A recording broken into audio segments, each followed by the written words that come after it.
Hey, this ain't a drill. Only time I'm playing is on the field. And when I'm on the field, no, I got mad skills. And you know we about to eat this a fast meal. Y'all gotta pay for this heat like a gas bill. We keep on coming back, so yeah, they mad still. 716 make them pay me some bad bills. Red, white, and blue like Superman, so you know we eating at the Super Bowl. Kill the competition, set up the funeral. Josh Allen catching all the shots you go for. We callin' blitz. Ready to start, we ain't calling no quits. I'm the #1 draft pick. A lot of y'all talk, but I ain't hearing it. Only listen to Keyshawn and they talk about the Bills dominating on the field. All our players got them skills. Buffalo don't make a kill when we talk about the Bills dominating on the field, and our players got them skills. Buffalo won't make a kill. Welcome back to another live episode of the Podium podcast, home of the all truth, no sodium takes. I am your co-host Aramis, Melly Mac, 40 keys. 40 keys in the hit house. Listen, we are sponsored by Reed's Tea. Bow right there on the screen. No, it's not on the screen. Okay, all right, that's fine. Hold up, wait for it. Hold up. Wait a minute. Oh, this is taking way too long. Bang! There it is. Bam. There it is right there. All right. Read Tea on the screen. Man, I thought I almost had everything done and ready, but I guess I had one left. Listen. Best tea in town. Best tasting tea in town. Least ingredients. Every tea you buy, flip that label over and see what's in that bad boy. I bet you it's way more than what's in this tea, okay? The link is in the description. Go get you some. Now, if it's my tea, it's got, like I said, vodka, whiskey, just gin. tastes like that. It tastes, I'm telling you, you had it. Like a Long Island? I don't know. Did it or did it not taste like a Long Island when you had it? Well, it tastes like tea. Oh, okay. Hey, Daddy did. And you're not a tea drinker, but you like I am not. It was good. Right. There you go. Listen, that's all that needs to be I said. am not an alcoholic. I'm on 6 step of the 12 that's necessary to escape this demon. No guilty consciences here. None at all. As you can see, my man Rich says McDermott for president. Listen, we got this thing working, man. We got it working. Let's go. What? Oh, it wasn't clap moment? Y'all came in ready today. That wasn't clap. Y'all came in ready. My bad. Okay. Well, all I mean, I did text you there may be some sodium, so you got to say the tagline. I did. Say it again now. All true. No sodium. Some sodium. Possibly. No sodium. Possibly some. So okay. Mac I'll work on it. Matt got all truth. All truth. All truth. And he don't care if it's sodium or not. I don't care. Yeah. I don't care if it hurt people's feelings. The truth is the truth, and the truth shall set you free. Well, It from shall set you free. what I was told earlier this week, this truth is about to set a lot of people on fire. Man. Just so y'all know, Yeah. before he does this, like, comment, subscribe. And Laura. Either that or they will after he says Yes. what he says. And One Laura, of the two just is for gonna- you, Yeah. there is a notification for the show that's coming up later in the day. It's a big picture of Do Champions Post Podium Podcast. It tells you what time it is. Click the notify me, and it will show you. It will show up on your screen when it starts. Ooh, Yeah. boy, this. Yeah, listen, y'all came ready. Yeah, I Not did. only did y'all come ready to Yeah. push my buttons, but y'all came ready for the show. I'm gonna push a button. Yeah, Yeah, okay. I might. Not on purpose. No, All right. you have the floor. All right. Well, listen. What better than to start the show off than with stuff we heard. Let's get to it. So I am fed up. Ooh, I'm fed up. fed up. I'm tired of it. Tired of it. After the 53 roster was deemed the 53, Mhm. everybody came in with the comments and the phone calls, and I can't do it no more, man. You can't do what? Our wide receiver room is not dookie juice. It's not trash. Like, I'm tired of people keep saying that, and it's pissing me off. Why is it pissing you off? Because I'm glad you said that. Now, you gotta leave it Yeah, there. you locked it up for him. now, I'm glad you said that. first, before I even go into my point, let me just obviously, if I had it my way, would I want better wide receivers in the Bills roster? I would. But they're not the reason why we're not successful and why we're not going to the Super Bowl. Ain't got nothing to do with the wide receivers. So, the Buffalo Bills, we've been to the playoffs. Let's count our last 5 playoff losses. Mhm. Okay? We ain't gonna talk about the wins, we talk about the losses. Okay. Let's rewind back to the Texans wild card game. Mhm. How did we lose that game? I'm not saying that. You're not baiting me. Wait, which game is this? The first The Texans game. the wild card game. Just how did we lose that game? Well, in your opinion, how did we lose that game? Well, my opinion Yep. was a green Josh. Also, Okay. that phantom ref that ran in with the black jacket. He's like, wait. No, get out of here, dog. Yeah. But yeah, I think a green Josh did because he started running backwards at the end. You know what I mean? So What was valid it? point, Keith. Wasn't the key turning point of that game that ref call? that's what I'm talking. The Phantom ref Yeah, the Which Phantom call we ref talking call. about? Which at call? halftime, right after half, Wh- where he caught the ball and just tossed it down because he. It's like down a the ball. crackback block or something like that. Oh, you talking about that one, the crackback? That that was a game-turning call Yes. Oh yeah, for sure. on Ford. Yeah. Yeah. Which shouldn't have been a call. So well, to by the me, rule, yeah. that's what ended up kind of giving everything. I Mm-hmm. mean, if you're going where I think you're going, yes, we want Duke Williams to play better or have a better performance. I think if Duke Williams had better hands or was a little bit better, those plays get made. We actually might win that game. But I don't know. Well, let me see where you're going first. So let's go back to memory lane. We were winning that game. Yes, we were. 16-0. Mm-hmm. 16-0. Mm-hmm. Okay. To Key's point, Green Josh. He was still balling, but he wasn't elite yet. Mm-hmm. Okay. We all agree he wasn't elite yet. Mm-hmm. So there's three things that to me tipped that game over. One, after in the fourth quarter, Josh fumbled. Right? We was already up. They fumbled. They scored 19 unanswered points. So we was 16-0. Then it was 19-16. Okay. Now, defense held up pretty good. We had a key fourth down stop with 1 minute to go. Josh did what Josh did. Had the ball, 1 minute to go. Marched down the field, kickoff, house money, 19-19 overtime. Mm-hmm. Okay. Now we go into overtime.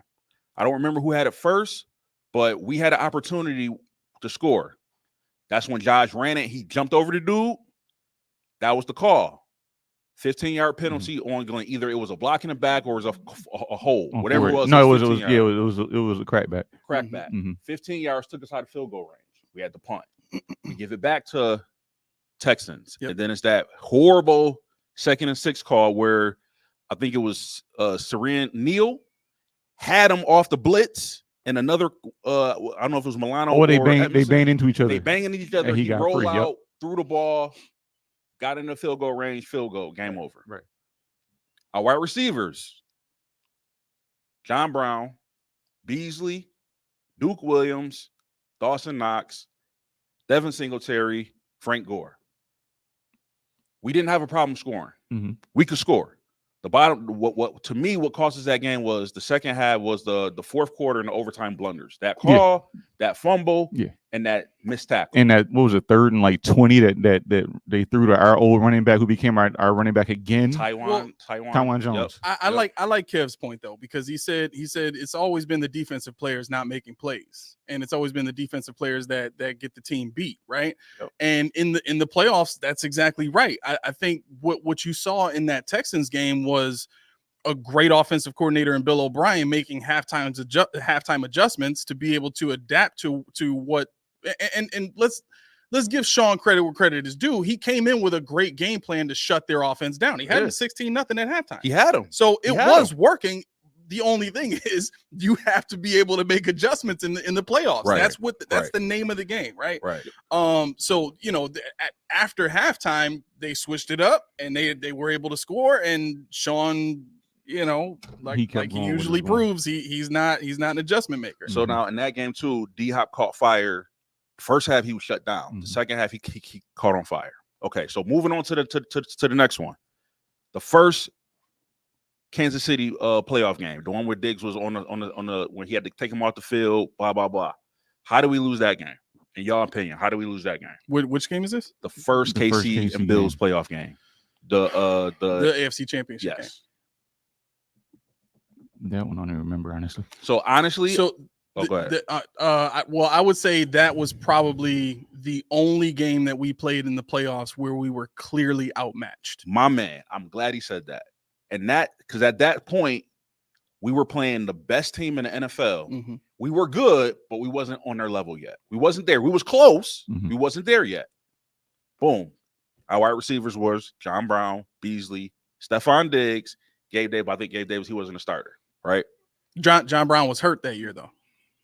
So I think Gabe was in and out with somebody. He was platooning with something. Yeah. So boom. So that's that one.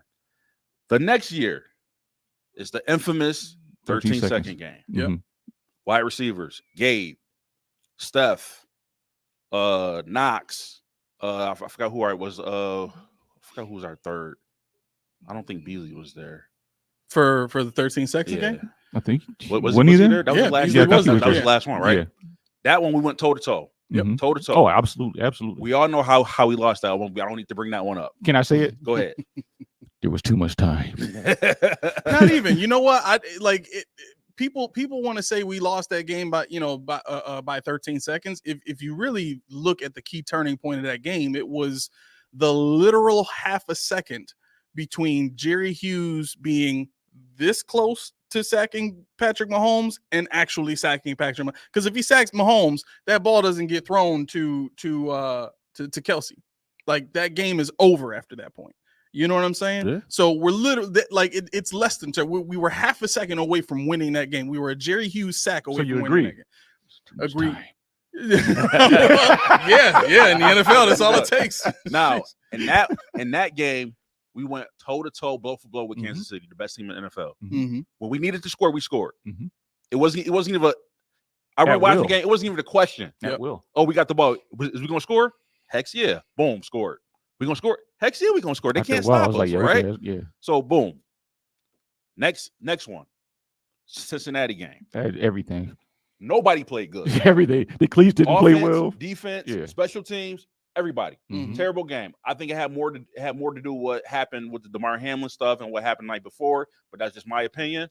So boom. Bottom line is they screwed the pooch on that one. Yep. Okay. Last game, Kansas City.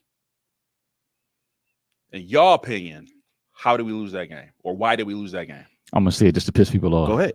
Should have hit Steph on that crosser. Hey, I'm just playing, man. Why do you think we lost that game?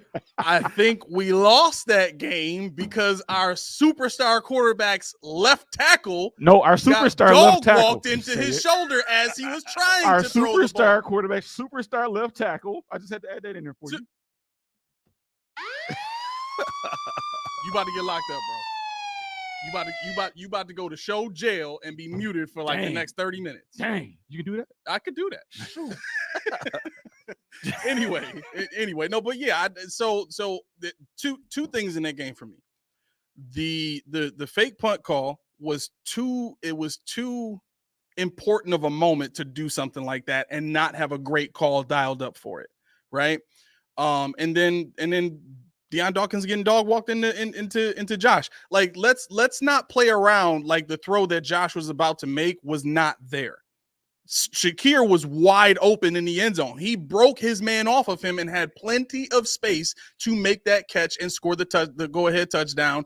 And then we'd be biting our nails with like, I think it was like a minute and 23 left or something like that on the clock that they would have had after that. But that was open.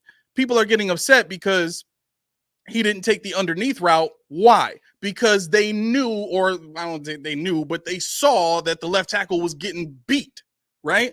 So let's not pretend like this is not a player's mistake that caused Josh to miss a pass that would have worked if he had a clean pocket.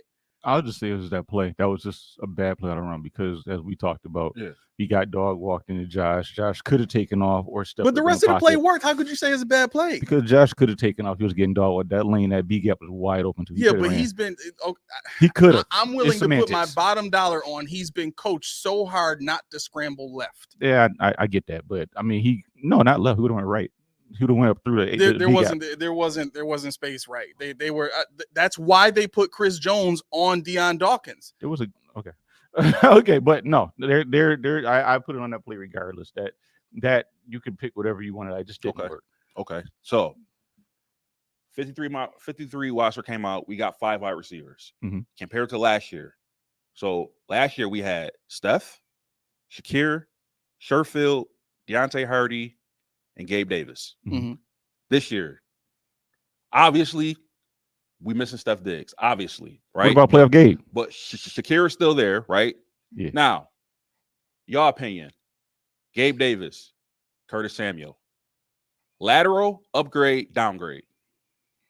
I think Upgrade. Curtis Samuel's an upgrade over Gabe Davis. Okay. But I would say Keon Coleman is the replacement for Gabe Davis. I would say. Who's Curtis Samuel replacing? He just extra. Either Because you gonna answer the question by the rules or you not. Right. So Okay, nobody. So either it's an upgrade, No, I got you. lateral, Yeah. or downgrade. I mean, anything. Well, okay, let me not be that guy. Okay. But I'm gonna be that guy. Anything is an upgrade over what Gabe was last year. Oh, man, Sorry. That's Last year. That's kind of Last year. All Sorry. All right. Okay. I got one for that. Oh, you fanboying Gabe Davis too? I knew it was gonna be him, but I didn't know it was gonna be you. I just know you be having some egregious takes when it comes to Gabe Davis. All right. So boom. So right now we got Samuel, Shakir, same and a little. I said upgrade, right? Mm-hmm. Okay. Next, MVS, Trent Sherfield, lateral, upgrade, downgrade. Downgrade. Okay. What'd you say? You think MVS is a downgrade from Trent Sherfield? Yeah. I'm not gonna talk because What he's you gonna say I'm egregious today. No, what'd you say? What you I say? think he's got me. If he plays, he's an upgrade. Okay. I mean, we watched Sherfield play for Miami, But he didn't do anything in Buffalo. I'm saying he upgrade wasn't in given Buffalo. an opportunity in Buffalo. I think MVS will be. That's the point. Yeah, but MVS doesn't deserve anything he's about. But he's to gonna get it. Well, I honestly, I don't think he's going to be open to get the ball in the first place. I think so much of what he's going to be expected to do is the Gabe Davis role, which would explain why Gabe Davis didn't really have the numbers to back up his position in the first place. I think I'm gonna call him High Hands Hanen this whole season. Okay, but hold on. It's never been about that. It's like for everybody who thinks that this season is going to be this diverse offense where all these receivers are going to get off and be great. That's the league will make the Bills focus on whoever they can use to beat the other team. The NFL has always been about matchups. We need to be real about this. We need to understand that the Bills are trying to find ways to get players on the field that can win matchups. And I don't even think the receivers that are here this year are here for the purpose of getting 1,000 yards and when I say that, I don't want all these people to jump down my throat saying, well, receiver, what are the receivers? Ideally, based on what we've seen and what they've tried to hide, is Kincaid's gonna go for 1,000. Right? I think he's gonna end up with double-digit touchdowns. I think the next receiver after that's going to have a lot of success is Shakir. Why? Because Josh already has rapport with Shakir. He's great at getting open. He's a great route runner. He's got the speed and he's got the experience to do it in this offense. The next player after that, I think, is going to be Curtis Samuel because he's a gadget player that they want to use to create mismatches on within their scheme against the defense. After that, Coleman and MVS, I don't really think are going to get that much work this season. So when we're looking at all this and we're saying that, MVS opportunity, I don't think him or Coleman are really going to get a ton of opportunities if you really look at the way this offense is designed to work. The way I look at the question is I think MVS is going to get more than 11 catches for 86 yards and a touchdown this year. Okay. That's where I look. All right. So you say upgrade, you say downgrade. Okay. Boom. Next one. Mac Hollins, Deontay Hardy. Sweet feet over Hardy? Upgrade. What'd you say? Upgrade? Mm-hmm. Okay. Boom. The obvious one, Keon and Diggs, downgrade. Obvious, right? Okay. So out of those 5 receivers, most of them were upgrades besides Diggs and Coleman, right? Okay. So why the thing that pisses me off is everybody keeps saying, oh, our wide receivers suck or we don't have a good wide receivers. You know why? Well, dude, let's get stupid. Let's say for all those playoff games, we had Diggs. Pick who you want. Justin Jefferson, Amon-Ra St. Brown, CeeDee Lamb, pick one. Do we win any of those games if those 2 players are on the team? Who? Justin Jefferson and CeeDee Lamb by himself with what Diggs had, basically, right. What you're saying. Right. So opposite Diggs give you another superstar wide receiver. Any of those games, any of those playoffs games that we 100%. Do we win any of those games? Yes. Which one? We win the 13 seconds game. How we win a 13 seconds game because when Gabe Davis had 4 touchdowns and 200 yards and everybody scored. We scored. It don't matter who was playing. We already scored. So it don't matter who you had there. We was going to score what we scored anyway. We scored that much in the second half when Dayball was able to expose their safety. That's how he ended up with 4 touchdowns. we wouldn't have needed to do that if their defense wasn't able to focus solely on taking away. And yeah, Diggs got a touchdown, but if we had another guy like Amon-Ra or Jefferson or whatever, there is no. The games would have looked a lot more like the second Bengals versus Chiefs game, where it was both of them couldn't stop each other, and the essence of the Chiefs not being able to stop us in that game was solely based on them having a terrible safety in their starting lineup. So outside of Gabe Davis's touchdowns, who else would have done that? So again, anybody else you put in that spot. So again, like you just said, you said we would have went toe to toe, just like that Bengals game. Did we not go toe to toe with the Kansas City Chiefs touchdown to touchdown? No, I'm simply giving our offensive coordinator more credit than I am the receiver. Is what I'm trying to say. Well, I'm saying, yeah, I get it, but we lost that game because we didn't have the ball last. Thank you. So it doesn't matter who we had at wide receiver. We still would have lost that game. We had the ball. We didn't. So have the ball again, last. out of any of those playoff games, we win any of those games. The Houston Texans game, we win. I was going to say that's the only one. The Texans one. Now I'll give you that one. That's the only one. Now we may have won that one, right? Because we had Duke Williams at number one. Right. The game last year we would have won. If we had better another receiver, because they shut Diggs down for most of the game. Okay, so let's say instead of missing that field goal, we score a touchdown. Mm-hmm. Who has the ball last? Kansas City. Are you confident that defense would have stopped them from scoring? No, not at all. Again, that's my point. It doesn't matter who we had at wide receiver. That's not the problem. And yeah, but we can score in the playoffs. It's not the problem. The problem is the defense. I can tell you why people say doom and gloom. And I was almost going to wear the shirt today. It was too wrinkled. But this Jeff Diggs shirt. Oh, I actually work at the gym still. I work at the gym. I don't care. Yeah. But no, the reason why is the very reason why everybody hates the guy. And this is what I said before. They hate Diggs because he's not here anymore. And they hated the fact that how he represented the position number 14, whatever you want to call it. But there's no Diggs anymore. There's no name recognition anymore. Now it's scratch. So it's like, yo, our offense, our wide receiver room sucks because they don't have that one guy that they can say. And that's what it is. They don't realize that the sum of the parts is greater than it's been in forever. It's literally one guy that we lost in wide receiver room. One upgrade. We lost. We lose one guy and we go from we got a Super Bowl contender offense to now we trash. We're not gonna make the playoffs. Right. Well, how that make sense? It's just knee-jerk overreaction. Okay, I make it make sense. One guy I'm about to. And you go from Super Bowl to not even making the playoffs. Here's why. You ready? In the playoffs, elite players are the ones that win you games. You have to have at least two players that can win matchups in the playoffs. You can't just have one, right? And what's happened to the Bills every single time they've gone to the playoffs is everybody else underperforms and Diggs gets basically shut down for the most part. Yeah. I think that's exactly what he's saying, because he's saying you put Jetta in that position with the the people we had, you put the same crap, bro. No. Right, but you can't make it like here's the issue I have with the point. I don't think it's a bad point.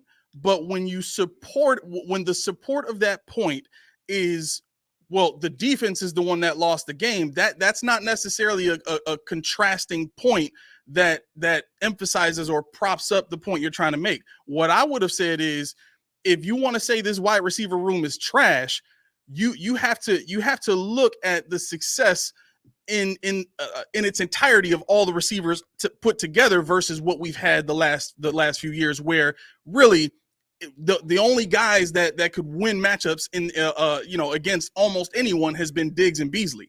John Brown has never been that. Gabe Davis has never been that. On top of that, we've never had an offensive coordinator that could get these receivers to do that, right? So I think that more supports your point versus the defensive point that you were trying to make. And what I would also say is, the point where I disagree is actually no. I'm sorry. Let me back up, because my brain immediately goes to, I think the floor for this receiving core is higher. Same with the defensive line. Like I said, I think the floor is higher than we've had in pretty much the whole entire time. We have a bunch of B-level guys, right? And usually it's been Stephon Diggs is an A+, and everybody else is a C+. You know what I'm saying? And the C+ guys, they're just throwing them out there hoping to get something from them, and they don't produce. But to say, like, the defense is the problem, right? Kev has been saying it. There's a few other people that have been saying it. Like, the defense is the problem. I agree with you there too, but I just wouldn't use the defense being the problem to support you. Okay, so boom, I have a shoe here. Whoa, wait. What Props. Airman said and what I said is basically, if I give you the shoe and tell you to tie it, you're gonna tie it the way you're gonna tie it. I'm gonna tie it differently. You're gonna tie it differently. What's the end result? It's tied. It's tied. I don't care how we get to the tied shoe. The bottom line is the end goal. We don't win that game no matter what our offensive, what the wide receivers room look like. We could have had Lamb, St. Brown, and Jettis. We still lose the 13-second game. Nah, you can't say that. It. You can't say that. You can't say that because how do you know we don't score more points? Airmen, they couldn't stop us scoring. We scored every time we wanted to. Your what if is based on what ifs. No, like it is. Okay, your whole point. Your whole point of throwing in, you name any receiver that you want to put in there. That's a what if, right? Because we don't have those players. We're never going to get those players. But the point that I'm making is we scored when we needed to. Every time we needed the ball, we scored. So listen, having those players, it doesn't change the outcome. The outcome is still the same. We still would have scored the touchdown. If you ask any NFL coach that has ever worked in the league and continues to work in the league, in their mind, they need to score every single time they have the ball. So for you to say, well, they score when they need to, well, no, they scored in response to another score. They don't take the ball and play on offense and say, well, we're ahead, we don't need to score, so let's just play safe. Some coaches might do that, but that's stupid.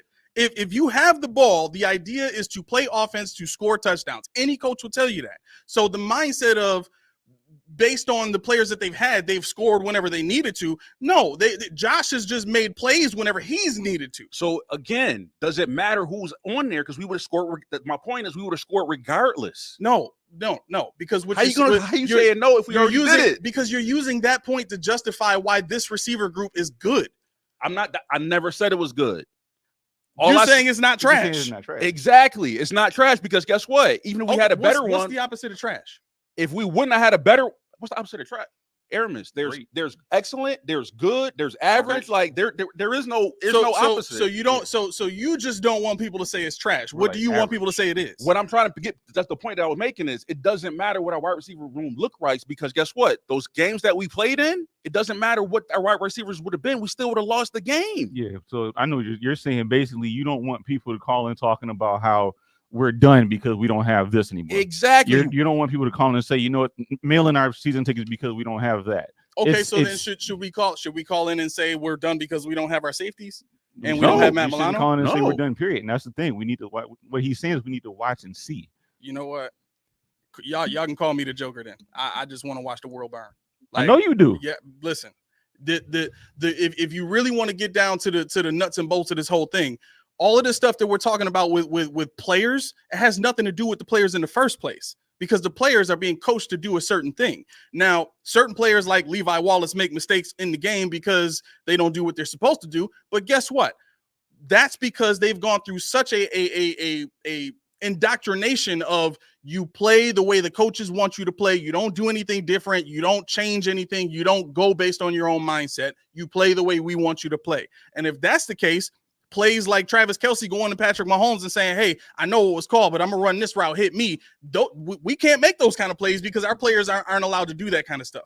Our coaches don't allow the players to do that. Sean McDermott specifically doesn't allow the players to do that. So it's never going to matter who we have at whatever position. It's not even going to matter that we have Josh Allen. You know why? Because we've had Josh Allen all these years. When has it mattered? Do we have any championships? No. So if we're looking at the roster and we're saying stop calling the roster trash, listen, we need another coach that can make this roster look better if we're going to sit here and talk about any of these guys looking great. I guarantee you they are going to struggle this year. I'm putting my bottom dollar on that bad boy. What do you mean by struggle? They are not going to win 10 games. They're not. Okay. They're not. Now, if they do, what are you going to say? Are you going to? We already got wings on it.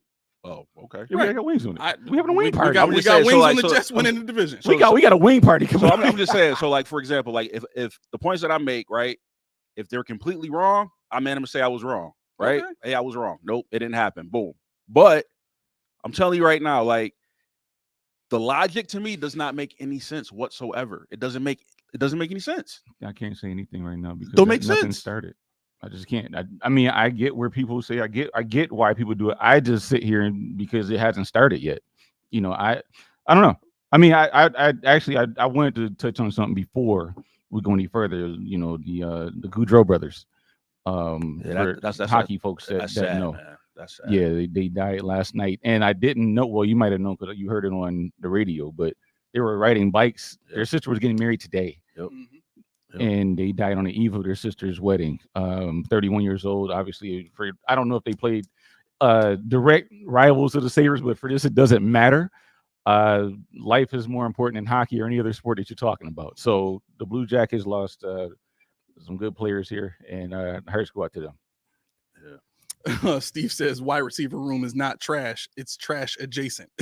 The dog crap next to the flaming trash. I say. You know what?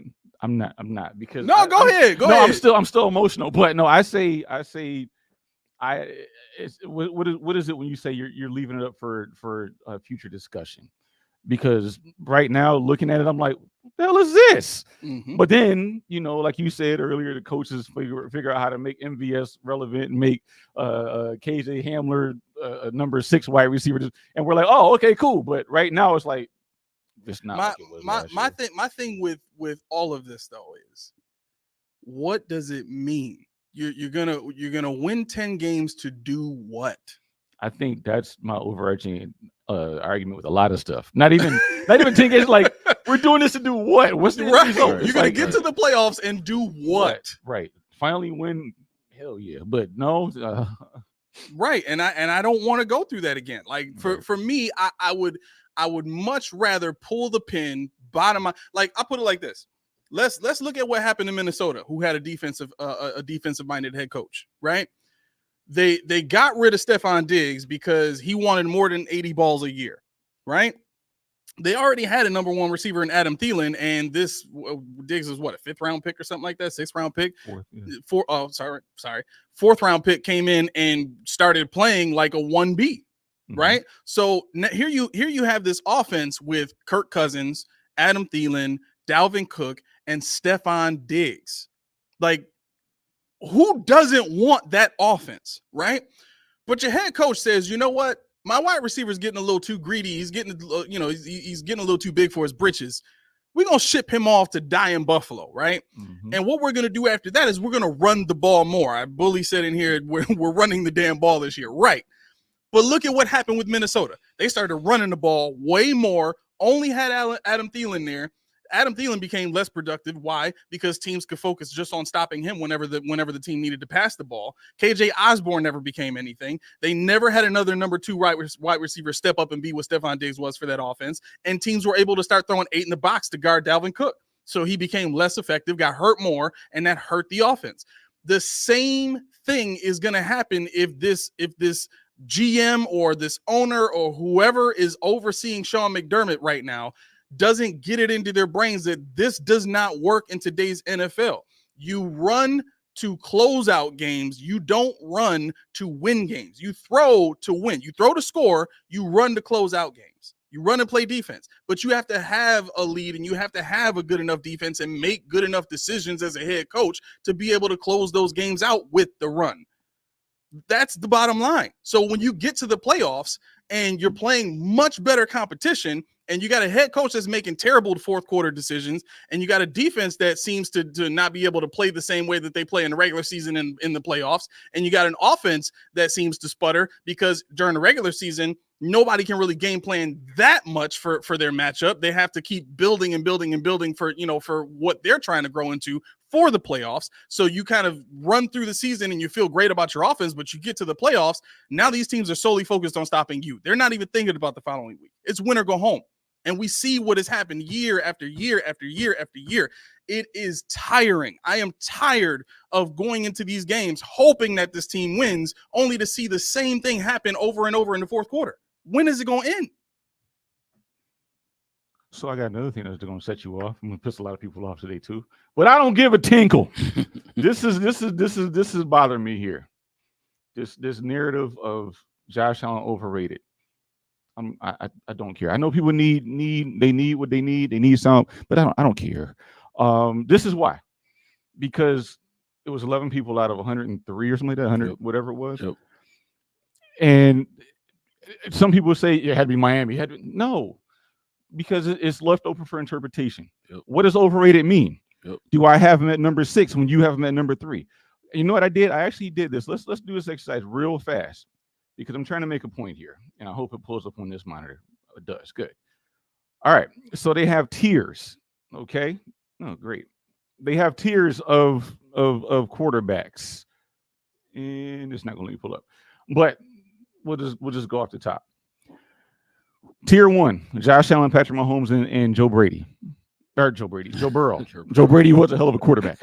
But he never played quarterback. But the thing is, okay, so Wiley, no, he's top 3, we'll say. But then Lamar Jackson's number 4, and so on and so forth going down. And my thing is, like I said, who voted? Everybody, it must have been the Stephon Diggs person. No. Secondly, what does it mean? Right. Because guess what? We got however many people watching the show right now, right? People love the show, right? People are going to thumbs up the show, right? Mm-hmm. People are always going to thumbs down the show. Yep. Guess what? Yep. It don't matter. I don't give a tinkle because we're still doing our show. Tinkle, bro? Well, I found my uncle still watches the show, and I feel, I gotta. Okay, all right. I want my uncle to watch the show and feel good at what he's listening to. His little nephew, I'm still. All right, fair enough. But he said tinkle. but no, I mean the thing is, and the thing is, we're underdogs. Yep. That's what we do. Yep. We this isn't college. This is not popularity. This is a power ranking system based on wins and losses, not who you played against, not strength of schedule. You get there based on, unless you're in the tiebreaker, that's ridiculous. But you why, get there based why on who can't you beat. the Packers have been good every single year since I can remember, since Brett Favre, since Aaron Rodgers, and now Jordan Love. Like, why can't we be like that? Where, like, they have what, two championships, with one with Brett Favre, one with Aaron Rodgers. Like, that's in the span of like 30 years though. Well, it's in the span of 20 years with those two quarterbacks. But like, my thing is this.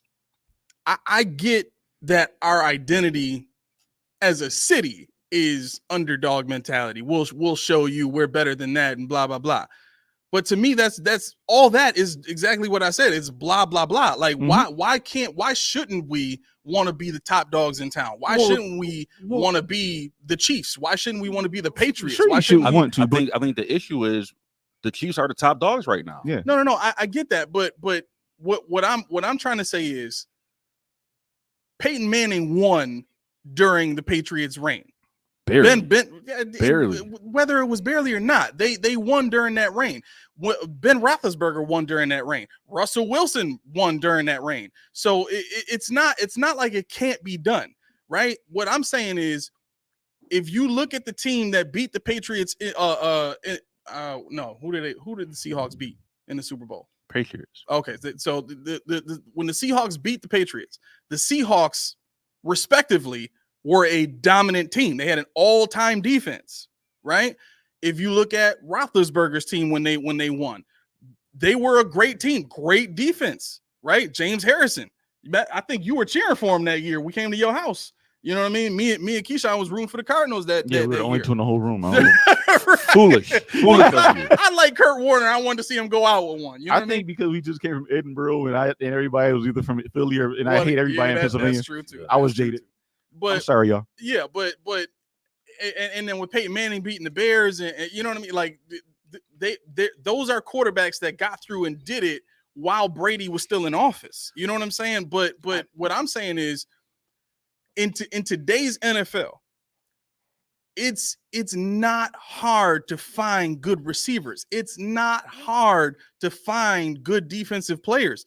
Like, the one thing that you need is a creative coach that can take players and put them in the right spots and get them to do things that they need to do to win.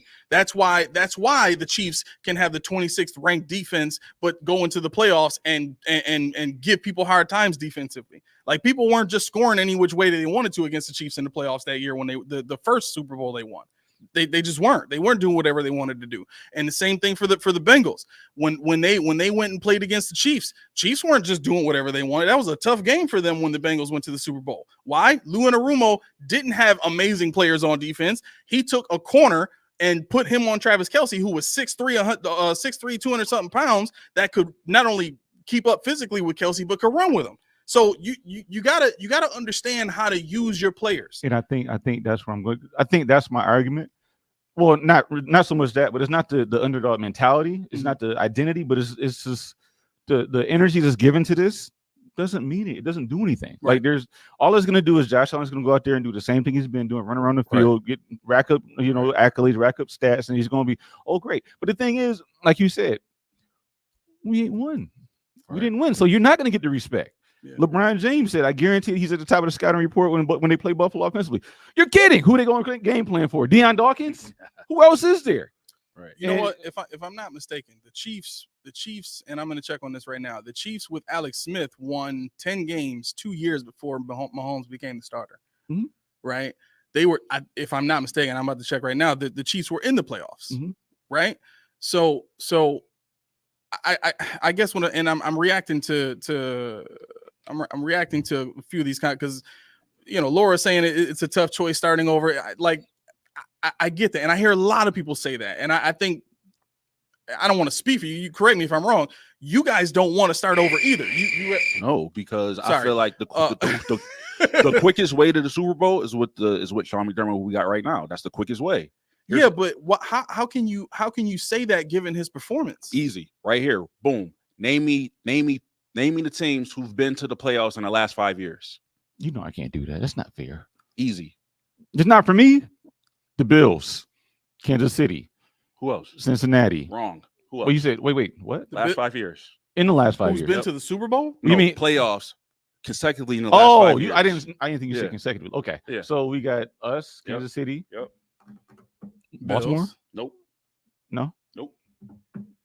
Just us in Kansas City. Exactly. That's my point. So it's not that he's bad. Again, he's playing Kansas City like they're the top dogs. Like it. So you mentioned Peyton Manning and Tom Brady. How many Super Bowls did Peyton Manning got when Tom Brady was playing? He only got one. In all the years he's playing, he only got one. Yeah, he got it, but it took him a long time to get it because he couldn't beat him. We're only at 5. Like, I'm not saying that it's impossible, but we can get one from him. It just hasn't happened yet. And and you saying that really makes me mad. This is why. I get it, but like I said, didn't get him a show. Truth, whether it hurt or not, it's the truth. No, I'm not mad at what you're saying. What I'm saying is, what is facts? How many Super Bowls did Peyton Manning get when Tom Brady was playing? You're saying that like the way you're bringing up that point, making that point is as if like that's okay. Like as long as we get one, it's okay. Like I'm with Keisha. I want multiple championships. Everybody would like one, but again, can we be realistic? Like, is that gonna happen? Well, one is not even realistic with this head coach. Right. This is why it makes you mad. And I'll tell you, it's nothing you said. I would have been mad regardless. I didn't notice that, but who was McDermott been building his team to beat the whole time? Kansas City, right? And that's what makes me mad. You can't figure it out yet. You can't. You've had all. You can't do it yet. But Keith, to your point, they did the same thing with Kansas with the Colts. They was trying to beat New England for years, and they couldn't do it. Well, see, New England was different because they just put a whole bunch of hobbits around town. Said, "Tom, do your work." Listen, again, we playing the shoe game. Bottom line is they couldn't beat them. No, they couldn't do it. I think they finally got it. I think the only difference with Kansas City and New England, and this isn't to incite anything, is the fact that New England did it multiple different ways. Right. True. And Kansas City's like, we got Pat, we got Kelce, and you ain't doing a damn thing about it. Right. That's the thing that hurts me the most because McDermott put all these resources into these long defensive ends. And then hold on.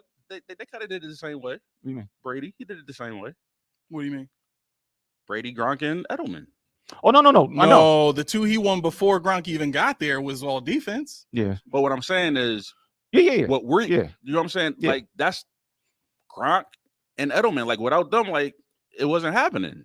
Is there a team that has lost to another team as many times as we lost to Kansas City in a short span, like to that New England team though? Colts did.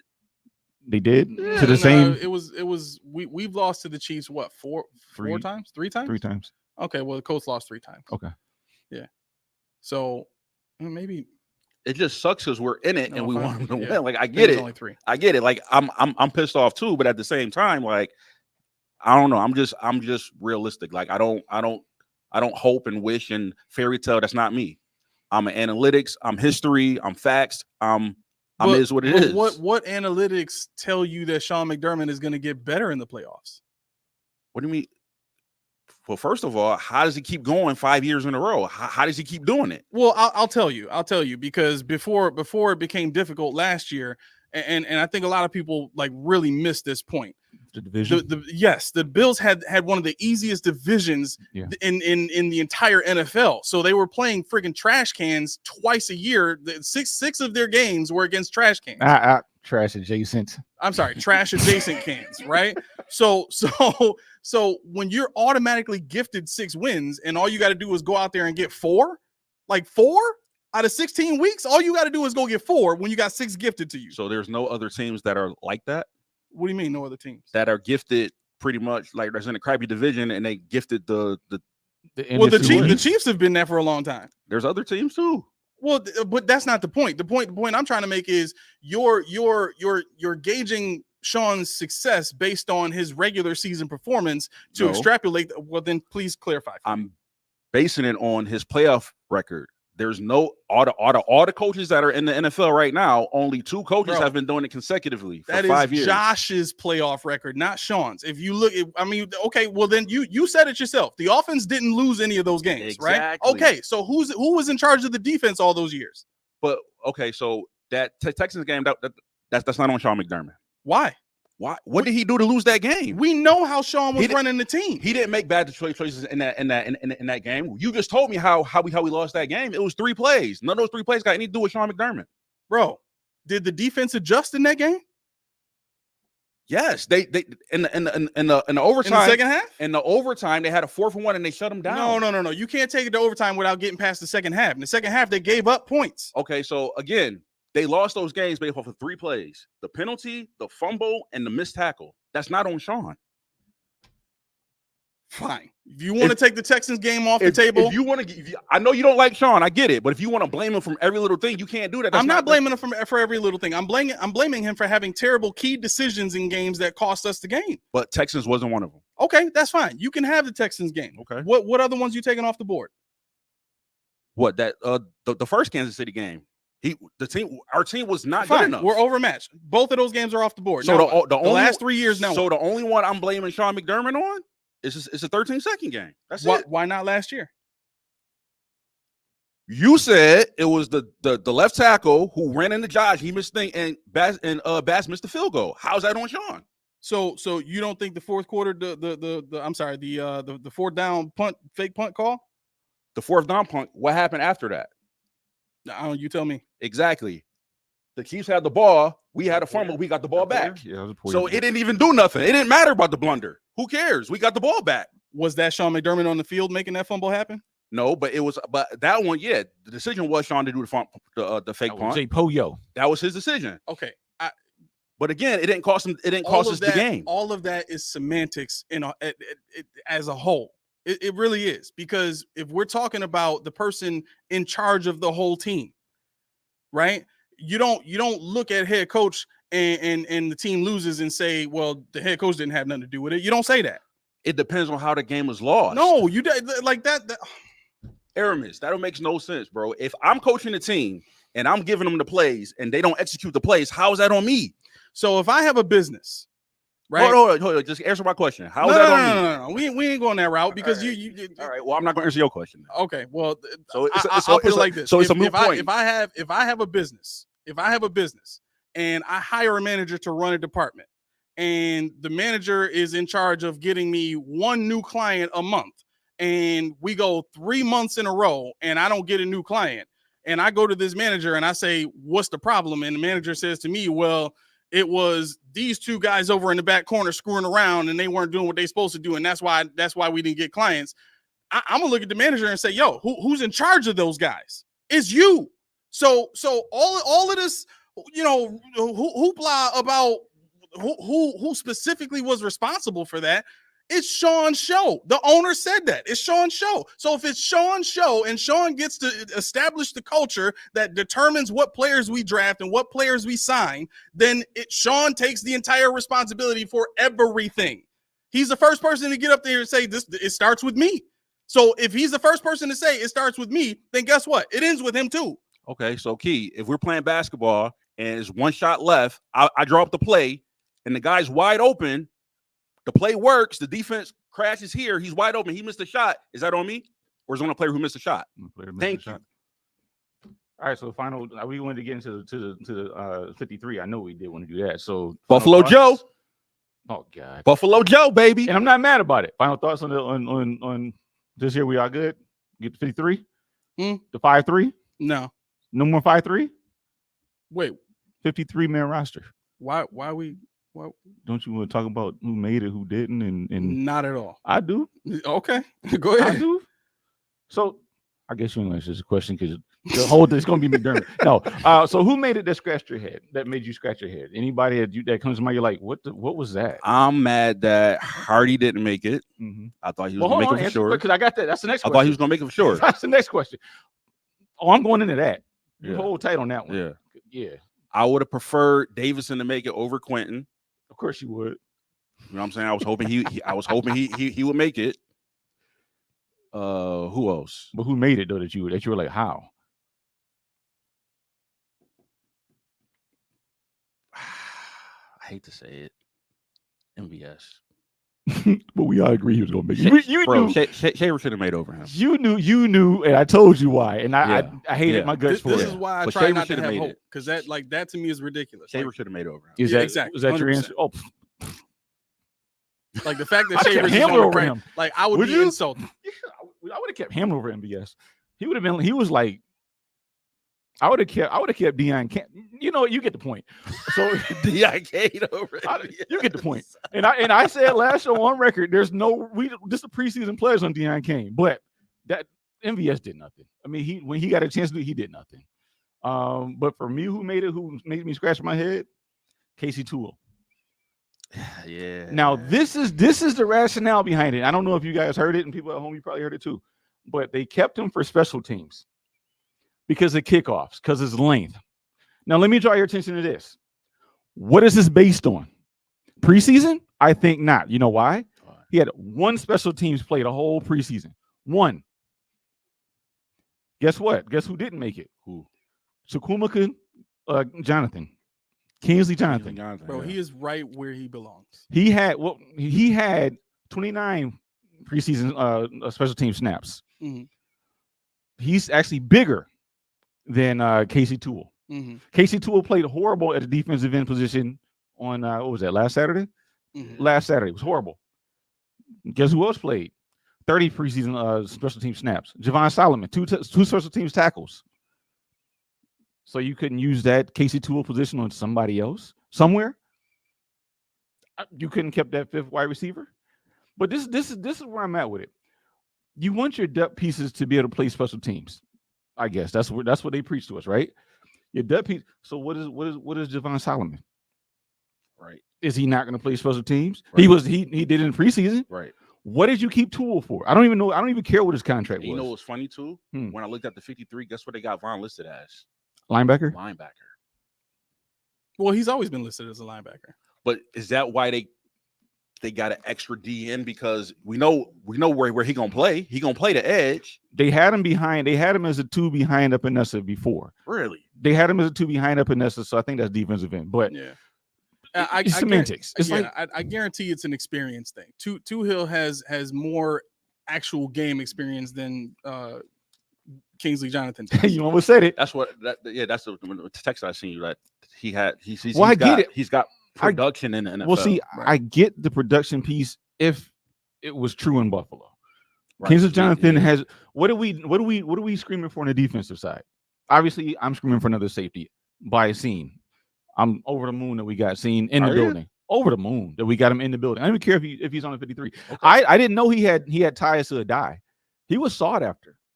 He was tentatively signing with the Jets. Then the Bills called and he said, nah.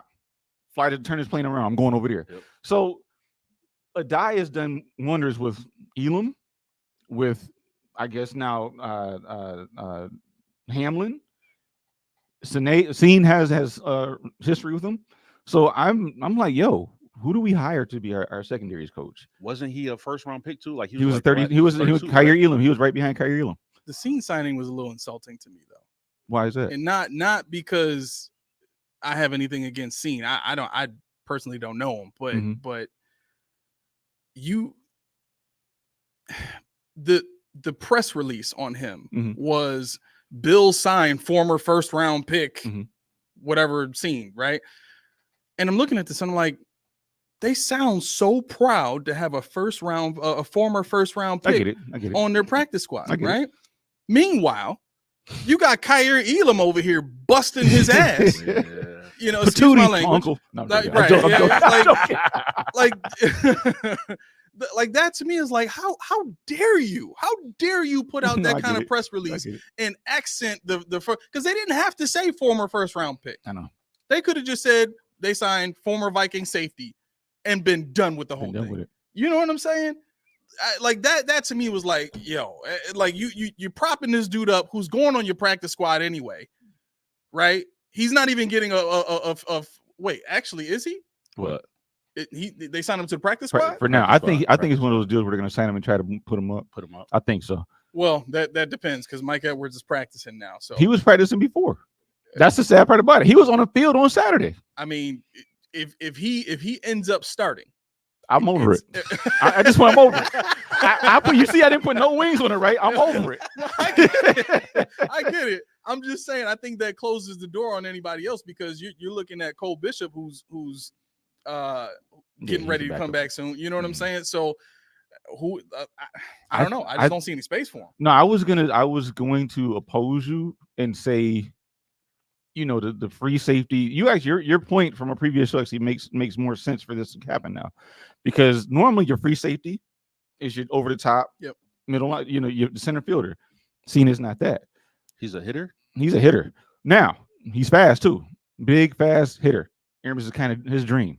6'2", 200 pounds. My wet dream. Bust you up. Yeah, that's him. But no, this is the thing. When Aramis said they don't build their teams to have that middle center field rover. Right. They want the two dudes that can be interchangeable in the box. Right. What do they have? And they love Taylor Rapp, right? Yeah. They want that guy that can be in the box. Yeah. And that's what. And people surmise that Scene was not on the scene, pun intended, in Minnesota because of Flores. He said Flores' defense didn't work for him. What he was asking him to do had nothing to do with what his skill set was. So in Buffalo with Jamil Adai, I'm sorry, we're gonna get these names all right. Is he's got a familiarity, so he knows what he's getting into. Mm-hmm. You know, obviously he said, this is how we run it, this is what we do. Are you interested? Yeah, sign me up, I'm coming. So that gives me insight into say, okay, is it Scene or Hamlin? Is it Scene or or Kareem Jackson? Because I thought Kareem Jackson was going to be in the team to be boosted up at some point. Do you think it's Scene getting a shot next year? Like as an actual starter. And this is the kick. Who do we have on the roster next year at safety? I shall wait. Cole Bishop. That's it. Just Cole, right? Yeah. No, there's one more. Hamlin? No. Cam Lewis. Yeah, Cam Lewis. Right. What? Yeah, that's it. That's it. Yep. Scene is 25. I want to say 26 next year. He hasn't played but 10 games. You can get him at that McDermott special. No doubt. You can get him at that. He ain't gonna be asking because he got no tape. Right. Guess what? Come on the board. Yeah, that's what they like, and he'll have been in the system for a full year. He might be able to take that starter spot too, especially if depending on the impact he make this year. Yeah, if somebody's gonna get hurt. Yeah, hopefully it's not like long term, but it's gonna happen. It's bound but to he happen. said like the other safeties would have to play terribly for him to get a shot this year though. Like we're still talking about a young player in the first year of this defense. Like Sean is very picky about who he lets just come in and play first year, especially on defense. You know what I mean? That's true. Right. So knowing that, it's like, okay, if it's playoffs and all the other safeties are hurt and he's got to go in, or if let's say we get to Cole Bishop and Cole Bishop just doesn't get it, but Scene looks like he's doing well. They might give him a shot. You know what I mean? But I can't imagine Scene getting a chance to play in front of anybody else at this point. At least not for the first, I'll say 10 weeks. I think 10 weeks is enough time to get the defense down and have enough practice time in it to be able to go out there. No rush. Yeah, there's no rush. Right. I think we have enough in front of them that we can feel relatively confident. Like I said before the whole hope about Mike Edwards, I did say he's that player that I think is going to be the one. It's like I'm gonna be like, oh, okay, all right. I don't want to give it to him, but I think he's going to be that guy. Objectively speaking, do you feel like without seeing out of the picture, like our 4 safeties who we got? Do you feel confident that they're not going to get beat? Like when we play like teams like Houston, we play teams like Detroit, like who got that pass heavy team. Do you think that they're going to hold up well, like McDermott's normally do with pass defense? I think Hyde and Porter is gone, man. I think it's going to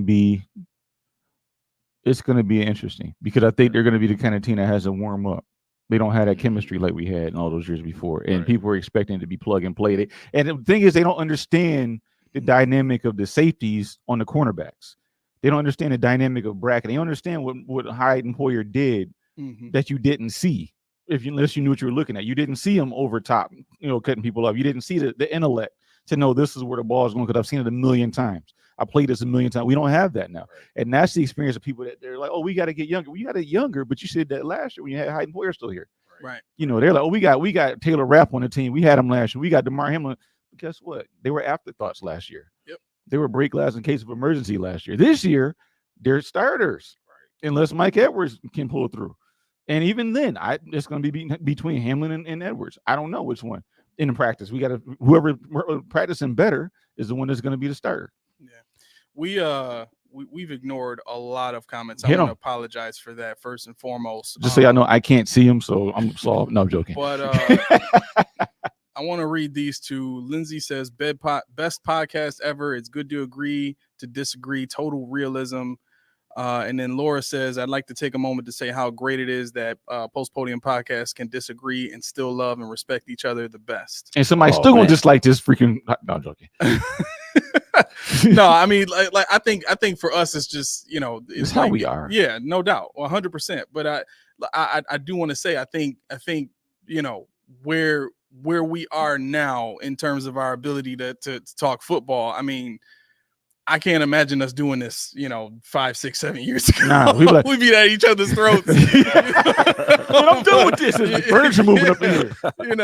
But yeah, these my brothers, man. Ain't nothing coming in between that. We've been knowing each other for a long time. Yeah, we went into a long time. I didn't realize I've known you for 21 years, and I've known you for 17. It's been 21. 21, dog. I was 19. Yeah. Lindsay says at this point the safety position is the most questionable. Yeah, because you don't know what you're gonna get. That to me, it's the most questionable. But I still have reserves about the defensive ends. Not even a D-line, defensive ends, because we haven't seen push. We haven't seen anybody get to the quarterback. And I know everybody says, but I really have blind faith that Von Miller is going to either do it himself or push somebody else to do it, because we didn't see any in except for Jonathan, Solomon, and Klein. Those were the 3 that really got home in the preseason, and they're pretty much 2 of the 3 are gone.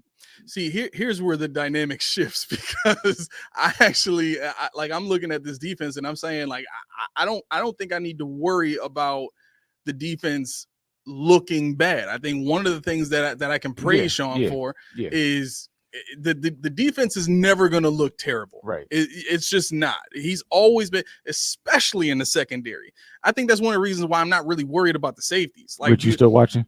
Rich, you still watching? I know. He probably gone. Down a long time ago. But like, that's one of those things where it's like, I know I can count on Sean because I've seen it even before he got here. Yeah. You know what I'm saying? So if anything, and we've said this, and I think a lot of people, in national media would agree, the defense is going to carry this team this year. It just is. So. And the hope is that the offense becomes as dangerous as they need to be in order to pair well with the way the defense plays. You know what I mean? Like I said before, I think the run defense is going to be much better with the safeties we have. Right. They're all better against the run than who we had. I'm mine is Jordan Poyer, but I mean like as a whole. Yeah. Right. So yeah, do I think it's the most questionable? Honestly, I think linebacker is the most questionable at this point. Yeah, because we know Milano's not going to be there. Yeah. So we got Bernard and who? I don't. You said it. I don't like Williams in his defense. Yeah, I don't, because we can't trust him, dude. He can't cover. Right now, if it was like you said 3-4, we could rush or just plug gaps. But now here's what's going to happen though, because he can't cover, he's going to make the safeties look bad, and they're going to say the safety's the problem when it's really him. Or he could make Bernard look bad too. Because you saw it when Deion Jones and Andreessen were playing.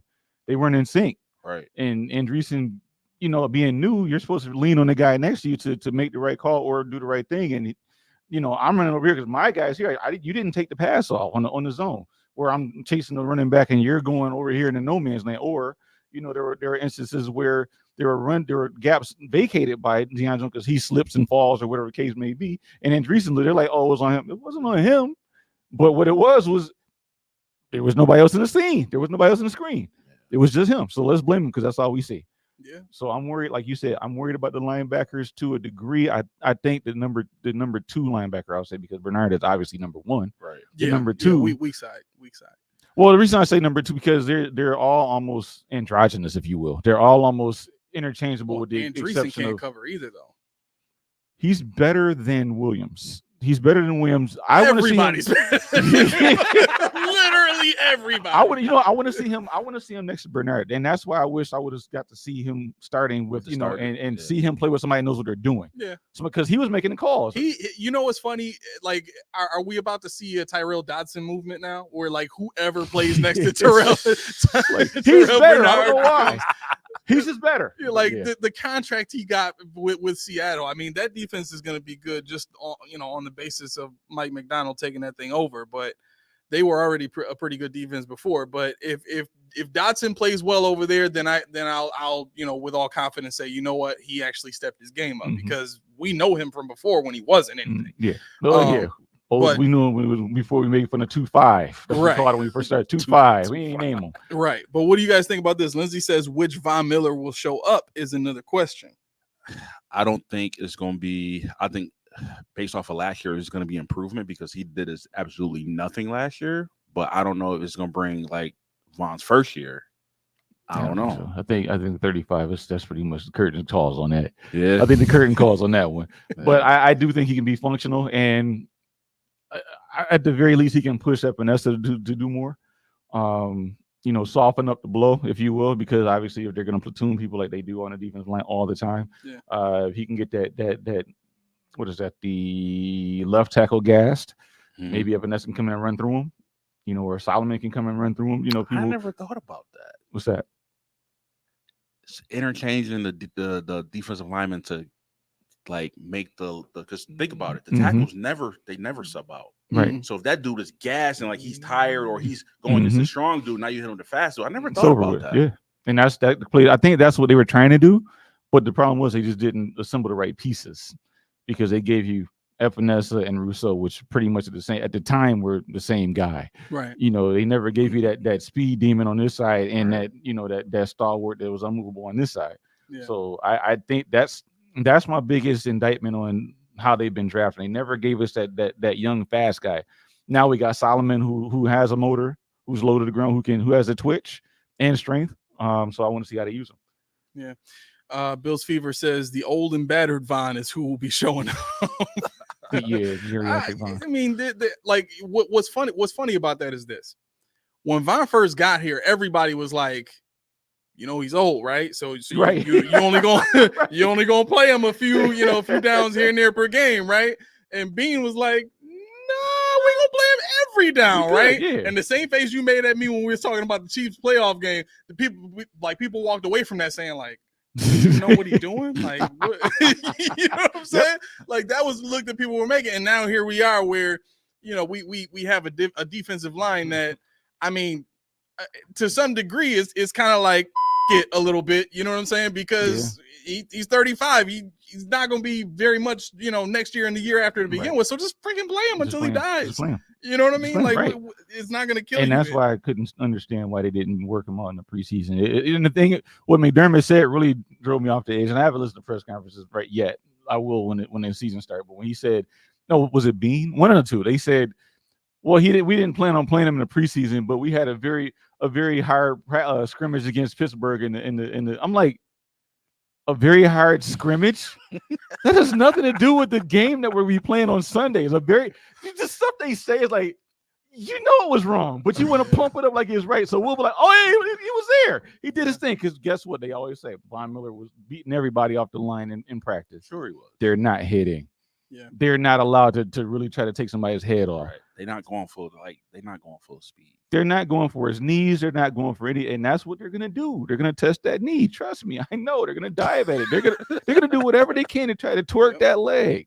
But I think so. This is one thing that just occurred to me, and it's based off of this comment by Sinke. He says, "Is Ed and Rue gonna get to the QB in dire times?" Right, but it triggered this thought. Do you think that adding with Austin Johnson, right? Mm-hmm. Do you think that adding Austin Johnson could be the most underrated move this entire season, on right? D-line or on D-line. Oh, yeah. And from this standpoint, right? Because if you think about what DaQuan Jones has meant to this defensive line as far as what he opens up for Oliver, right? Then you add another guy like who DaQuan can do the Jones, same thing like a DaQuan Jones and an Austin Johnson. Now you have 2 one-techs that you can throw out there. If Ed ain't tired, he can go nonstop now. There is no, man, our one tech ain't out there, so now we got to throw 2, 3 techs at him and hope they can both get through. Right. Now you just nonstop one techs, opening up everything for Ed. You can throw Dwayne Carter out there to rush the passer. You know what I'm saying? There's this. You can see this kind of wheel developing now where it's a rotation that should be effective versus what they were doing before. And you got to look at practice squad. They got Branson Dean. He's another one tech. Yeah. So, I mean, they finally heard my prayers. One tech. Thank you. Thank you, guy. So with Austin Johnson, can he do both? Yeah, he can do 3 and 2. Run run stuffer and pass. He's not as good a pass rusher as DaQuan Jones is, but he's adequate. Yeah, he's adequate. I was shocked. I didn't think much of him because it was one of those Von Miller things where DaQuan Jones went on and got him and brought him in. And I'm like, would y'all stop with this nonsense? Mine ain't brought in nobody yet. Even Elianku brought somebody in, but whatever. I mean, DaQuan Jones seems to have good buddies. he's got buddies there. He's got the right buddies. Exactly. Yeah, and I think we want to land on this just for a second because you touched on it. The question was, who didn't we keep that you were like, I just don't understand? Now, your answer was DaQuan Hardy. I'm guessing, are you saying the same or no? Different person that we didn't keep that you thought was sure on the team? Let me look at who we had, who we cut. It's pretty much everybody that's on the practice squad. As always. Yeah. Has that ever happened? We got everybody we wanted on the practice squad, like nobody got picked up for waivers. This is the first year that's the first time. Yeah, that's crazy. Almost nobody moved anywhere. I think they said like 2 people got picked up and 2 people are still free agents, not from the Bills, but just draft wide from 2024. For me, it was Kareem Jackson. I was actually shocked at how they treated him as a whole. You know, I've especially people in the comments, people have, commented and people have, told me, he's still got juice in the tank. Oh yeah. I said the same thing. You know what I'm saying? So when you have a safety with that kind of experience and plays like a Jordan Poyer, why wouldn't you want that starting? Why wouldn't you want that leadership? You know what I'm saying? I'm sorry. I guess I kind of just answered my own question. I think it has to be something to do with not trusting his leadership, right? Because if you're going to sit here and tell me that you trust Taylor Rapp's leadership, but you don't trust the guy who has been one of the best safeties. Exactly. So it's got to be, is this guy buying into this coach's culture that we have in the building now? But yeah, Kareem Jackson. I mean, obviously we talked about Tyrell Shavers.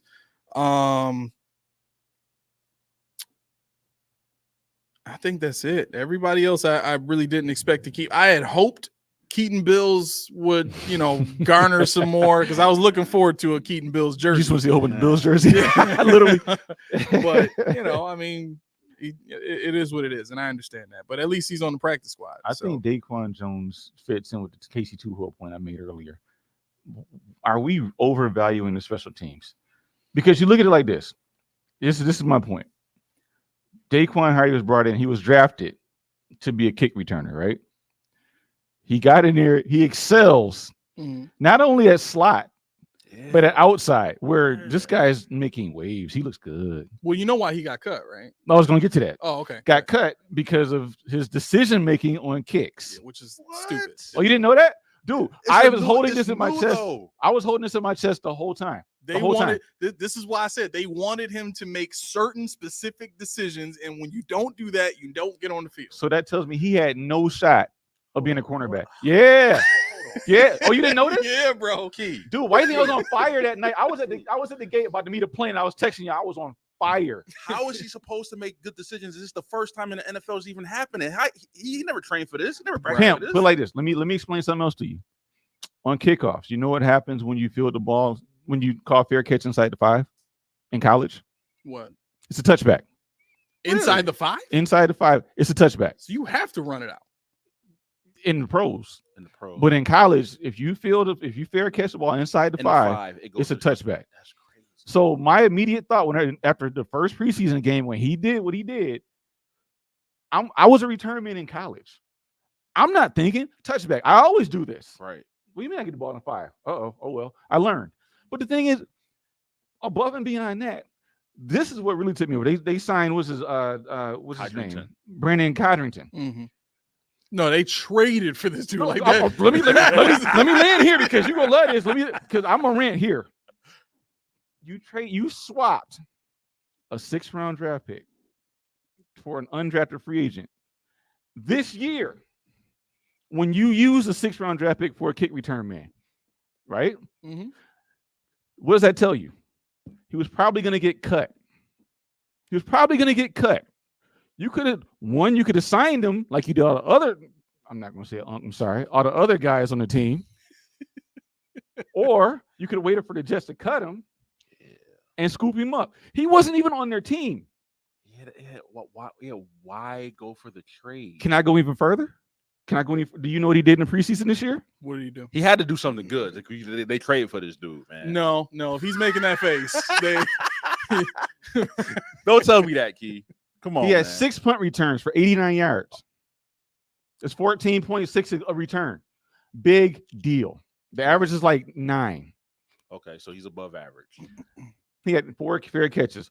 2 kick returns for 75 yards. One was a 63-yarder. Oh, okay. Yeah. Wait. I'll take that.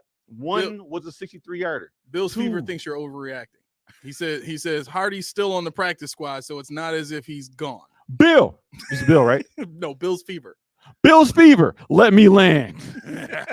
I am not over. This is I'm trying to land real smooth now because I'm about to come in real rough. You said 2 for 63. That sounds good. 2 for 75. One was 63 yards. That means the other one was 12. 12, yeah.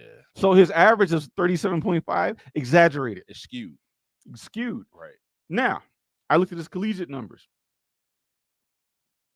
Matter of fact, let me land here. You know what his 40 time was? He ran 5. He ran at the HBCU. So it's probably a 4.6. Push the button. Ding, ding, ding, ding, ding, ding. 4.59. 4.59. There you go. Mr. Speedy. Brandon Codrington, and I'm not piling on him. I'm not. I promise you, I'm not. But this is what I don't understand. In college, he had a career 18.2 yard per return average on kicks, 18.2. Punt returns, career 14.2. What about this guy? You had to trade or swap picks for an undrafted free agent in this same year. You slept on him, and you say, you know what? He didn't do anything, but I think maybe he can. Let me just go ahead and get rid of the guy that can do the same thing that he did and play cornerback. Because guess how many snaps that Mr. Codrington got at cornerback? He got about 70 in preseason. Okay, right? Outside or slot? Slot. Okay. Only slot. Okay. Nothing else. Oh. Nothing else. So the guy that they drafted about to- because he played nickel, they brought him in and put him outside and kick returner. Both two things. But then they go and trade for this guy who has only played nickel, and they bring him in as a kick returner, and he's never going to play it down that corner. That makes no sense, man. That really don't make sense. It makes zero. And this is the point I'm trying to make. When literally when I text you and you said he's a kick returner, I'm like, I don't know anything about this guy. Let me meet this playing person. Then I didn't have a chance to look it up. This is one of those ultimate arrogance like instances for Sean McDermott or whoever. I don't know if you want to say it's Brandon Beane, you can say whoever, but like this is one of those moments that you can point to and be like, who do you think you are? I ain't done yet. Okay, go ahead. They doubled down. What did they do? Nobody. They signed Tyler Virgil? Oh, the wide receiver. The wide receiver. Yeah, who's also a returner. Also a returner. He's a gadget guy and a returner. Same numbers as Codrington in the pros. Wow. The same exact numbers. Wow. And he's on the practice squad. You could have used that 6 to package it somewhere else. You had to have this Codrington dude, and you had to put him on your 53. You couldn't have kept KJ Hamler for that. No. Yeah, that would make no sense because he was a wide receiver. That would make and much he sense. was a running back. No. Right. I know this is like when I first saw it in my end, whatever. I didn't think nothing of it, but now when you putting the clues together, like it's really pissing me off because it really does not make any sense whatsoever. It does. Like they could just, if they wanted him so bad, why didn't they just claim him off of waivers? Exactly, because they didn't know anything about him. And the thing is, you're telling me now that we saw something from him. You didn't, and we didn't play the Jets in the preseason, right? No. Nor do we have a practice with him. So. Did somebody call? Be like, yo, check out this dude. They saw that one kick return where he made everybody miss and ran it for 63 yards. And they played it on repeat and said, "Oh, we need a guy that can do that." Yeah. The other part of it too is they didn't have the confidence that they would be able to get him on waivers. You know what I mean? If there were other teams that needed a kick return, like that's the only reason you in that situation you make a trade for a guy like that. I mean, that's true. But Booth. He's blue. Mad late. Yeah, I know you were going to do it. Yeah, sorry. Bills Fever. So, Bills Fever. I need to preface before I say this because you commented. You're part of the family now. That's how we work. That's how it works. As soon as you comment or like or subscribe with it, you're part of the family. But now that you're part of the family, I can talk to you like. Wait. If he didn't subscribe, you can't slander him. Well, he's not slandering. Okay. He's not. He said he's talking about Hardy. Hardy can go to the practice squad and learn, and we'll see him when he's ready, when he's needed or ready. If he makes it through the whole season, I'd be surprised. Yo. Who, Codrington or Hardy? No, Hardy on the practice squad. If he makes it without getting poached, I'd be shocked. But my point is, who have we ever seen on the Bills practice squad just get brought up and like it was like the practice squad was a farm team, and they pat the guy on the back and they say, you know what? You made the 53. You earned your spot. You're on the team now. Right. I can only name one. That's it. Fred Jackson. That's it. Yeah. He's the only one. We've never seen that aside from him. I have never ever. Yeah. So that's like that. That's why I'm looking at this situation. Like, yo, if you and Tyrell Savers will tell you, if you go on the practice squad, you're doomed. Like that's it. You're not getting off the practice squad during the season. That doesn't happen. Hey, my name, mama got to get hurt. Yeah. Bills Fever says literally costs nothing. If the Jets have a better record than us in 2025, then it wouldn't even matter. Well, then why even play the games? It still matters though. What was the comment? He said go ahead, I'm sorry. He said literally costs nothing. If the Jets have a better record than us in 2025, then it wouldn't even matter. It's not about the record. It's not about the draft pick per se. It's just about the decision. Well, he's talking about the swap of 6th-round picks. That's what I'm saying. It's not even about that for me. It's about the decision. Right. It's about the fact that you drafted, you invested capital into a guy to do something. Right. He does not what he did in college. He goes and plays outside of the position where we're at in flux right now. And actually does well. Does excellent. We're in flux at corner. We don't have a cesspool of cornerbacks. I don't know what we don't have all these cornerback people think. Corey Couch, practice squad. Right. Kenny Lovely, not even here. Yep. I mean, look at it. Kendall Williamson, not here.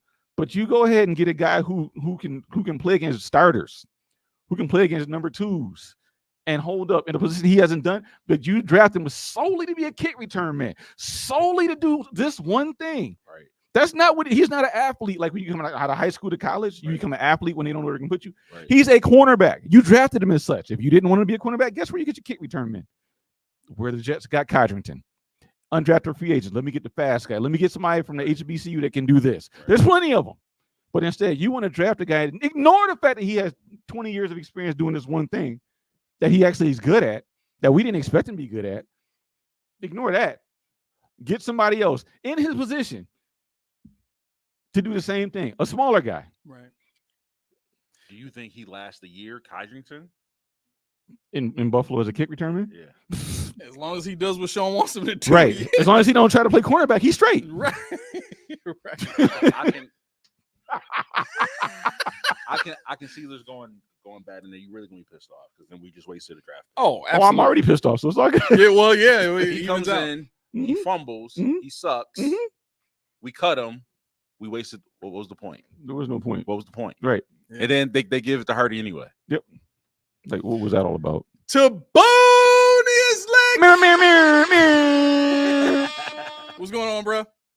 Chris, I saw your comment earlier. What's going on, Chris? That's all he gets. I know. But when you got a name like this, you want the horn, you got to come up with a name better than Tibonius, bro. This is what it is. I'm sorry. Them's the breaks. So my man T-Bone, he says, as someone who lives in Durham and a fan of NCCU, I was happy for Codrington for that run. Okay. But hearing that we traded for him did make me scratch my head on why. But now after hearing Key, I don't know, man. Can you put it everybody in perspective? So like, it's it makes like, no sense. I mean, the thing is, like, I'm not saying he's not good. Right. But the fact is, he was up for grabs. Right. And you traded for him. You traded for him after he was going to get cut. Because guess what? I looked at the draft. He's not even their kick return man. Nah. It's Xavier Gibson. That's their kick return. They're starting slot man as their kick return guy, and he's their starting kick and punt return man now. This guy got two kick returns in a league where you have to return the kick now. One was 63 yards, one was 12. So that's exactly what happened. They saw the 63, like, oh yeah, we can use this. So look at that speed, that 4.59 speed. He's almost as fast as Devin Singletary. Get him. We have to have this guy. I mean, he's like, I think, what was it? Was it? No, I think McKenzie was faster. He was like a 4.46 or something like that. But the point is, it's one of those deals where he's quicker than fast. So he's shifty. He can make you miss, and that's what they love. He can make you miss. But where's the speed? They always laud you with speed. There ain't no speed. Yeah. What you guys? You I'm sorry. This got me cracking up. Senke said Hardy played better in man covers than Elam. So Sean didn't like that. That's right. That's right. If I play him, then I got to play you. But you ain't playing, so you can't be on the team. What do I do here? Cut him off. I don't know. Sean's like, what are you doing? What are you doing? 5 is over there. What are you doing? What are you doing? Be smart, Hardy. You can't play better than 5. What are you thinking? So yeah, I mean, I'm not going in on the player himself. It's just a decision, and that's what the Bills fear where I was going with. It's not the player. Right. It's not the capital. It's the mind state that this guy wasn't even drafted. You give capital for somebody that you could have had. Right, for free. And they do this for free. For free. And I mean, look at it like this. You figure, who was it? Scene just said, I'd rather go to the Bills than the Jets. And guess what this dude came from? Right. The Jets. You mean to tell me the Bills didn't say, we don't have anything here. We need a kick return man? Which that's kind of weird to me. What's that? I'm going to be just very subjective. The Jets defense is better than ours, I think. Well, he knew he wasn't going to get on the team. That's why. That's probably, or not get on the field. That's probably why. I'm like, if I play defense and they better, why would I want to go to the Bills? And I'd rather go to the Jets. Yeah, right. He saw that the Bills have Cam Lewis probably and Taylor Rapp. I probably could beat them dudes and start. Yeah, and I don't think we have Taylor Rapp next year. I think Taylor Rapp he's this year and then 2 voidable. They can get out of the contract. Correct. So technically. Yeah. But that should be a clear indicator if a former first round pick gets cut and wants to come to your team. You might be bad. You might not be as good as you think. Yeah, right. Don't smell yourself guy just thinks yet. He can make your squad. Don't smell yourself just yet because it's not what it seems. But right. Yeah, no, I think to the point of Codrington and even Virgil. Virgil I get too, because like we started off, the wide receiver room isn't horrible, but it's not a team I can't make the team on. Right. You know, they're good, and I got the speed they don't have, because he ran a 4.41 or something like that. He's 6'1", 210.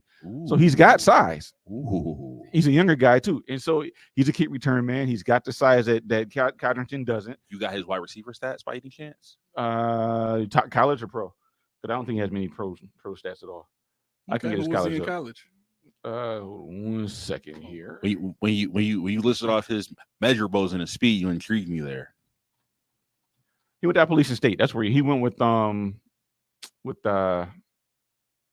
Darrington Evans. They were teammates. Okay. Yeah, that's right. I remember reading that. Yeah. Mhm. Okay. But no, I think for the sake of the team, just having that person that can take the top off, if it's not MVS, which I hope it's not, you know, I'd be more akin to it being Samuel, which I don't think Samuel does that, but I think he's gonna be that. I think he's gonna be that yak kind of guy. Speaking of MVS, Is he still fast? Because he didn't. When I saw him play, like MVS, is he still fast?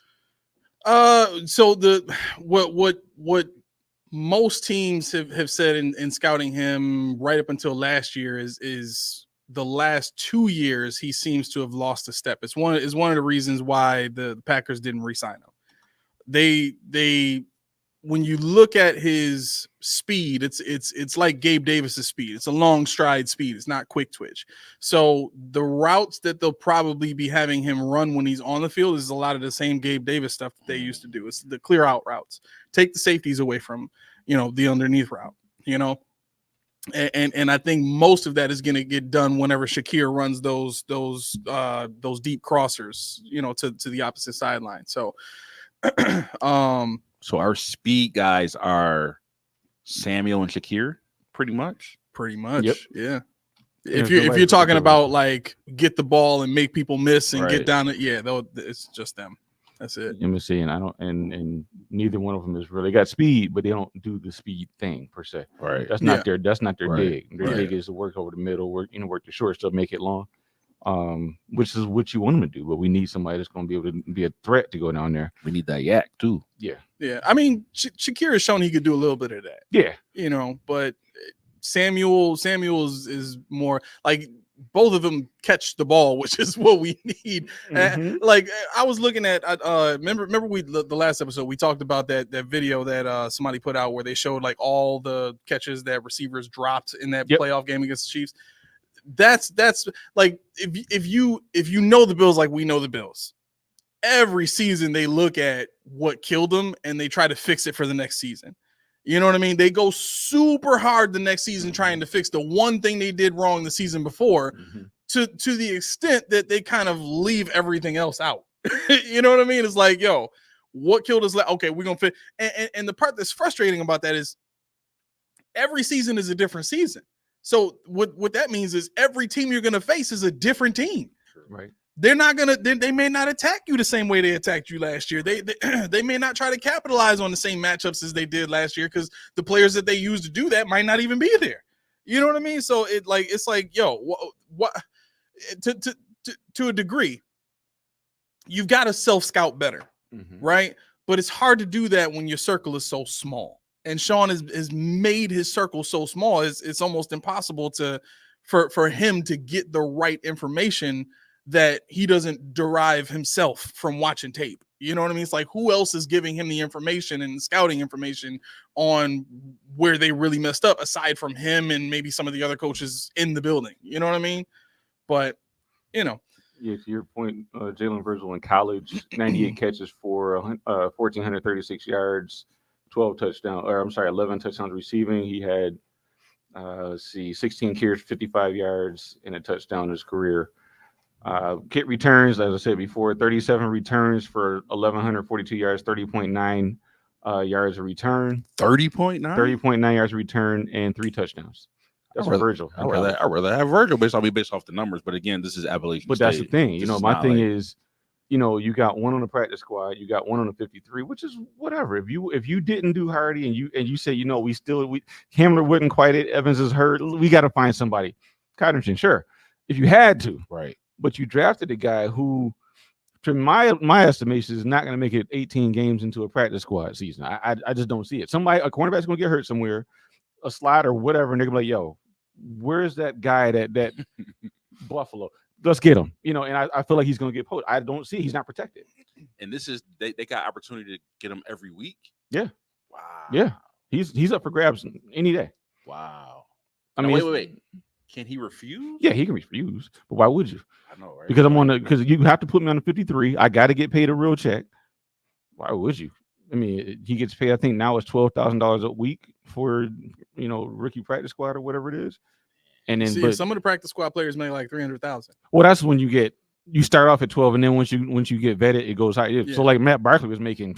He was making a lot, because he had years. Just chilling on the practice. Oh yeah, just coming for practice, playing at the ops quarterback for practice, $500,000, whatever. Yeah. That's crazy. Yeah.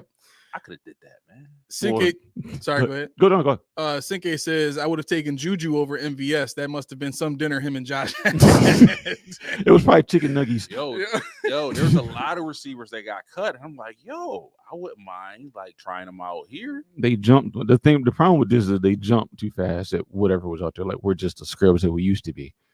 Yeah, they forget. Like, what about Tim Patrick? I like Tim Patrick. He Yeah, Tim Patrick. See, those are undercover things. But isn't they jump like at. wouldn't Tim Patrick be like a Mac Hollins? Just about the same. Yeah, maybe. Yeah, roughly the same player. Yeah. Tim Patrick is younger. He's younger. Yeah, but I mean, that's the thing. Sometimes you have to just wait it out, and that's why you got to draft, because what they do is they go get the free agent and they draft. Whereas if you draft, you're like, okay, I still got this hole here, I got that hole here. I don't really like how this guy was working out. Let me go find some. They're going to be cut, especially when nobody can afford anybody in salary cap days. These days, people are getting cut that shouldn't be cut because the teams can't afford them. But the Bills, no, we go ahead and I don't want to say Mac Hollins, but Mac Hollins and Mike Edwards, all these 1-year contracts that they're signing because they don't feel confident. And these contracts are signed because guys are saying this is either my last hurrah or I'm trying to prove myself. I got to put some tape out there so I can get a big contract or a better contract, because nobody just loves playing 1-year contracts. Who? Right. Why would you? So let me ask you guys this, and I'll give you guys my answer first. I don't think it is, but do you guys think that do you guys think that $12 million is burning a hole in the Bills' pocket right now? I honestly think it is. Bean, to me, is not the type of dude who keeps money like that. Like, he figured, well, where can I use this? You know what I'm saying? Like, I got capital to use. Where can I use it? So, like, I was going to put this out there, but I think it's way too early to even do that. I think, depending on how the season goes, you're going to see, I won't say a huge trade, but a big trade before the trade deadline. I can see that. Because I think Bean can't he can't have money. Can't sit still. He can't because he got it. He's like, oh man, what am I gonna do with this? I think for Bean, I think this time it's gonna be different. I think he's gonna be unprecedented this year. Really? Yeah, and just not do anything. I won't say anything, but nothing like he's been doing. Like, usually he lies and says, I'm not gonna do anything. He does it. Right. This year he's like, I can't, because down the line I don't have that wiggle room like I used to have. You know, because next year we're looking at a deficit right now. We're $2 million over. And that's next year. And then the year after that, I don't know. I think we're good in 26 or whatever it is. But he's gonna have to roll something over. Even if I heard somebody say when they raise it, will be good. Yeah, but we don't know what it is. We don't know what it is. So you can't count on something you don't know. You know it's gonna be higher, but you don't know what. And the other part of that too is Josh's salary jumps from what is it at 30 million this year? I think 43 to 60. Yeah, it jumps to 60 million next year. So that immediately takes up whatever, salary cap bump you have. You know what I mean? I mean, I'm kind of happy for him because to me, he's too good to not get paid what everybody else is getting paid. Like, I feel like these quarterbacks right now, like, I can't stand the Cleveland Browns. They killed the quarterback market with the whole Deshaun Watson contract. He killed the market. I want to ask, I don't even think it was him. I think it was Kirk Cousins to Minnesota. Really? That first fully guaranteed contract. Let me get that. Oh, yeah. Watson got the first guaranteed one. No, Kirk Cousins was fully guaranteed. Watson was? I thought Watson. Yeah, actually it was. Yeah, that's why I was pissed off. Lamar.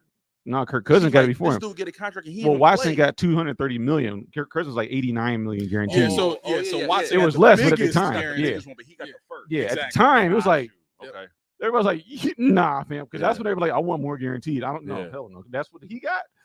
Yeah, but they gave Watson a fully guaranteed 230. and the dude He didn't wasn't. even play a He wasn't year. going to Cleveland. That's what they knew it. So see, that's what you do when you're. I don't want to say when you're Cleveland. When you're in the state they were in at the time, Yeah. because they knew he wasn't going to play, and he probably knew he wasn't going to play because of the legal standards he was in. But at the same time, wasn't no way you were getting him in Cleveland. They knew we have to do something because we're not bad enough to get a top quarterback, but we're not good enough to sign him because nobody wants to come here. Right. But if we get Deshaun Watson, now we can go ahead and get this guy and that guy and this guy. Right. You know, so that's what that was all about. It And was now a you marketing play. got Lamar said, "Oh, what he got?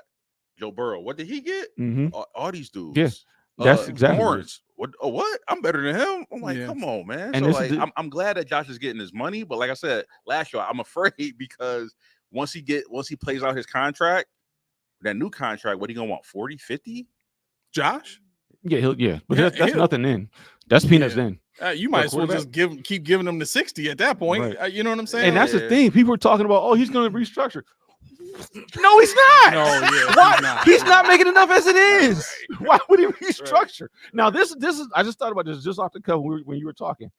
Those same people that said Josh is overrated, Mhm. would they say he's not top 15? Yo, Would they say what? No, Josh they said he's number 4. yeah, that's Oh, what. Oh, did they? I didn't even get that. Woody on ESPN Get Up, which I was surprised he did. He said, "Man, that don't make no sense." He said, how you rate this dude 4 and then say he overrated?" Right. That's the thing. That's what I was getting. Is like when people say you're overrated, like how. And what I was going to do, and it didn't pop because it was a pay site. But what I was going to do is I was going to read off the tiers because you got to think, and it's relative. So, do you think Heineke is overrated? No. Do you think Tua is overrated in tier 3 or what? No. So, by virtue of that, he probably is the one So that. he was number 2. Who's that? Tua. I know. Yeah, But what I'm getting at is was he number 2? yeah, he's number 2. Okay. Well, that's probably because he was the highest. I think it went Josh, Tua, and then I forgot the third one was. But anyway, he said, out of the 32 teams, how many people, fans or players, would rather have Josh Allen than the quarterback that they got? It's probably. I mean, the only ones that I think would be set would be. Like KC, of course. I Even think Baltimore's Baltimore's good. I think they're Cincinnati cool. probably set up with Cincinnati's Boroughs, but bro, everybody else, pretty much. they'll take Josh Mm-hmm. in a heartbeat. Yeah, I think that's the thing because if you look at overrated and overvalued, Josh's name can't be there because, like you said, even if you go as far as to say, because I ran numbers, a lot of the metrics he's like top 7 by most metrics, which is okay, but you're still talking about a 2 or 3 person jump, Right. which is subjective. But you're getting paid the 15th highest salary, unless somebody else got paid. I can't remember. Right. Is he overvalued? Right. No, because he's No. undervalued. Anybody would tell you that. Right. Christian Wilkins would tell you that. He hate that dude. He hates it, even though he says that's my guy in his press conference. And then they say he's the biggest trash talker. Like what? Oh, I believe that. Yeah, That I believe. yeah. I believe that. And I think that's why they say overrated, Yeah. because for him talking as much trash as he does, and in their minds he ain't won a championship, or Right. they compare him to Patrick Mahomes, and Patrick don't, he doesn't talk as much as Josh, Right. but it kind of makes people sour Yeah. against Josh Yeah. to that degree where they'd be like, man, this dude overrated, Yeah. man. Like, it's kind of their way of getting back. Yeah. I just think this whole thing is hilarious Mhm. about how the perception of the Bills has now gone down as far as the quality of their roster. And so everybody's kind of seeing blood in the water. Now all this stuff about how Josh is overrated has been coming out all season. It's like they've been waiting to kick Josh when he was down, right? And what I think is very egregious, like just terribly bad about this whole situation, is that everybody's overlooking Lamar Jackson's MVP, the 2023 MVP. Yeah, nobody wants to talk about that. Like nobody's talking. Everybody's talking about how Josh is overrated, Nobody want to talk about that. but they don't want to mention Lamar Jackson's MVP. No disrespect to Lamar Jackson, great player, but his 2019 MVP was absolutely warranted. We're talking about 3,000 plus passing yards, 1,000 plus rushing yards, 36 touchdowns, and 6 interceptions. Yeah, like 19 And he touchdowns. led- And he had 7 rushing And touchdowns. he led the NFL. Exactly. He was the top dog.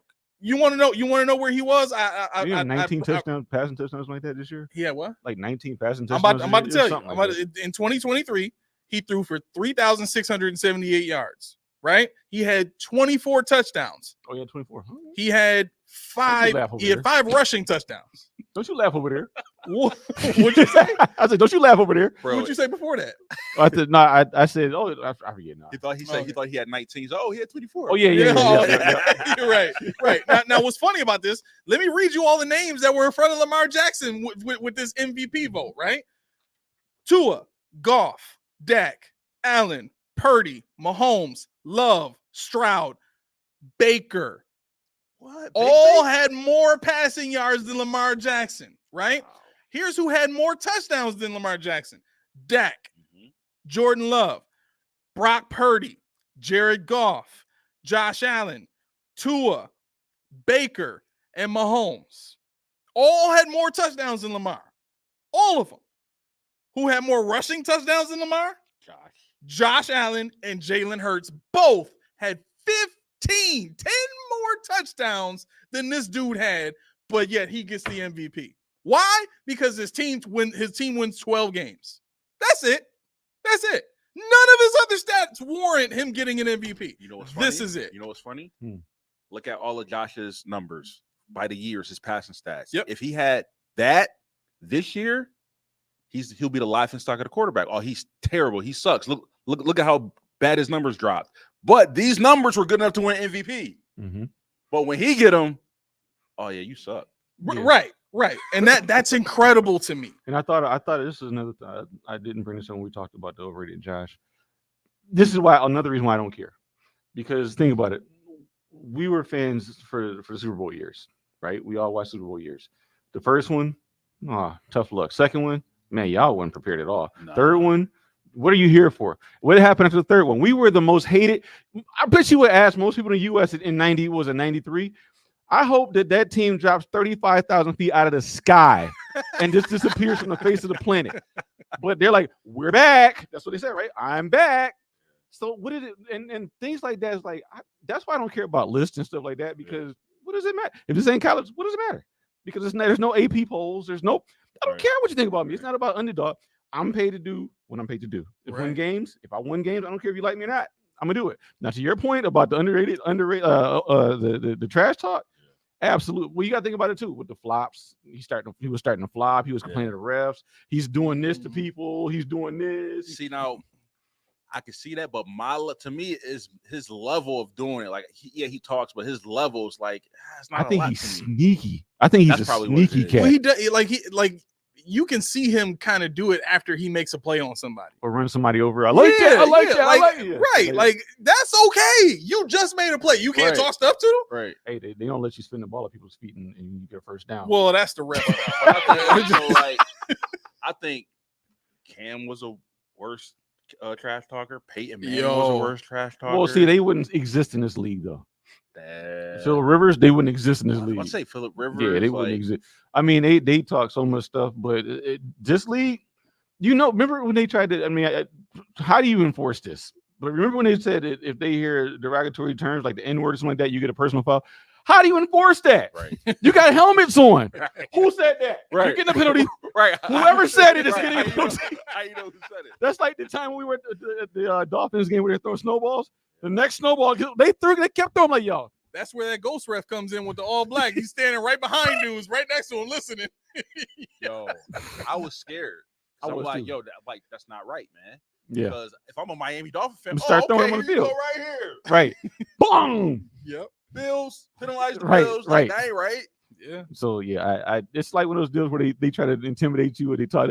But I mean, you could talk mess as long as you can back it up. And so far he can back it up. I don't care about any of that stuff because it is what it is. It's part of sportsmanship. I wasn't good at it. I never was a good trash talker. I don't talk trash on the game. I don't talk trash in real life. I just sucked at it. And I got in trouble for it many a time on the basketball court for not talking. Oh, I got many penalty laps. You got in trouble for not talking? Yes. What? If I'm talking trash? For not talking, I forget. So like literally, like I would go up and I would block a shot. I would send it. People jumping all over me, and I'm just standing there like Tim Duncan, like whatever. I make a game-winning shot, Tim Duncan, whatever. Because it didn't register. I'm supposed to do stuff. I'm playing the game. I'm not thinking about the rest of it. I'm not trying to get in your head. I'm not trying to start a fight. I'm trying to play the game. Remember when we played in that flag football league? Yes. Remember the game I got hurt in? Were you there for that? trying to remember.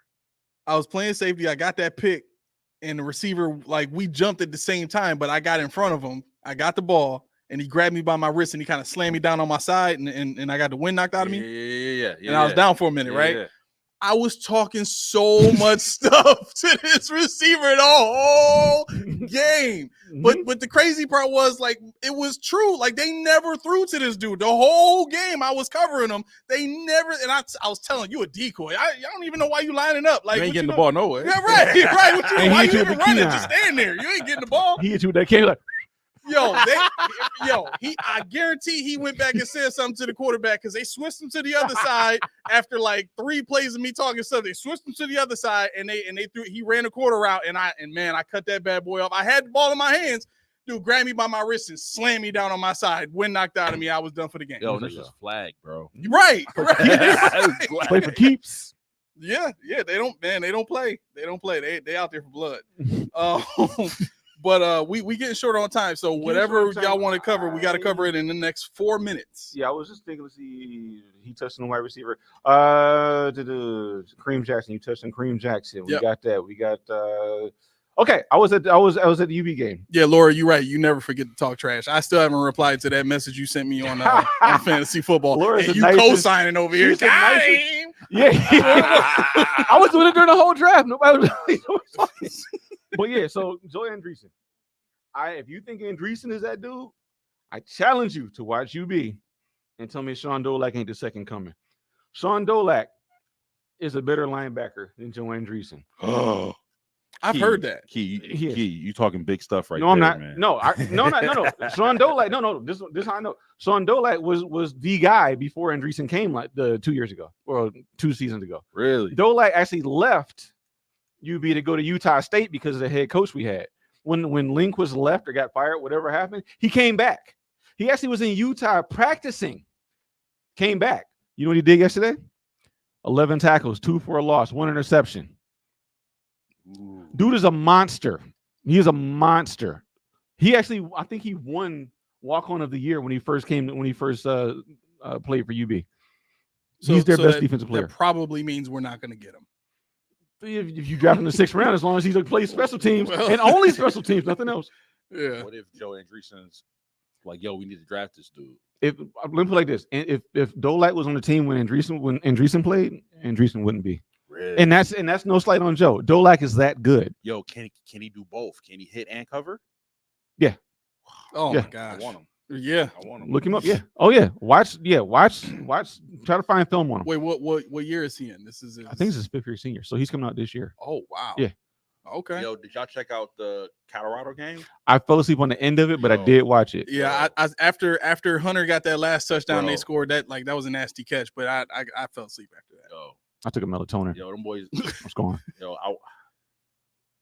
I want Travis Hunter, bro. You ain't getting him. Hold on. Now wait a minute.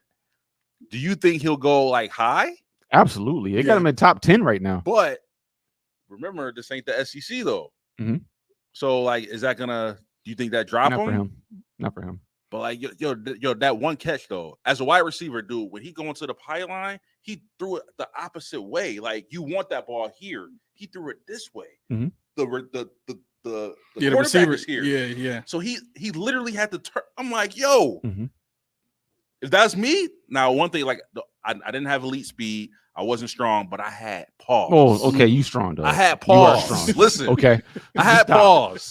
Yeah, he got the guns out. All right, bro. I wasn't strong. You see this? Bro, there's no way I could have made that catch. There's no way a lot of people could have made that catch. But that was crazy. But I wonder, did Shador mean to throw, or he just did it? Because if he tried to do that, come on, man. Let me change the narrative. There is a way you can make that catch. Why do I know this? Because when you don't think about stuff, you do unthinkable crap. That's true. There is a way. There's nobody that's more human than you. I can tell you that. And any kid watching it, if somebody does something, you can do it. Just don't think about it. But no, I think that for that game yesterday, I wanted a blowout because it was an FCS school. So that tells me Colorado still got some work because North Dakota State looked good. Yeah, they look good, and they're not supposed to look good against Colorado. So my man said, "Wow, another guest." Yeah. The The producer in the head house. Now my man said, what's up, brother?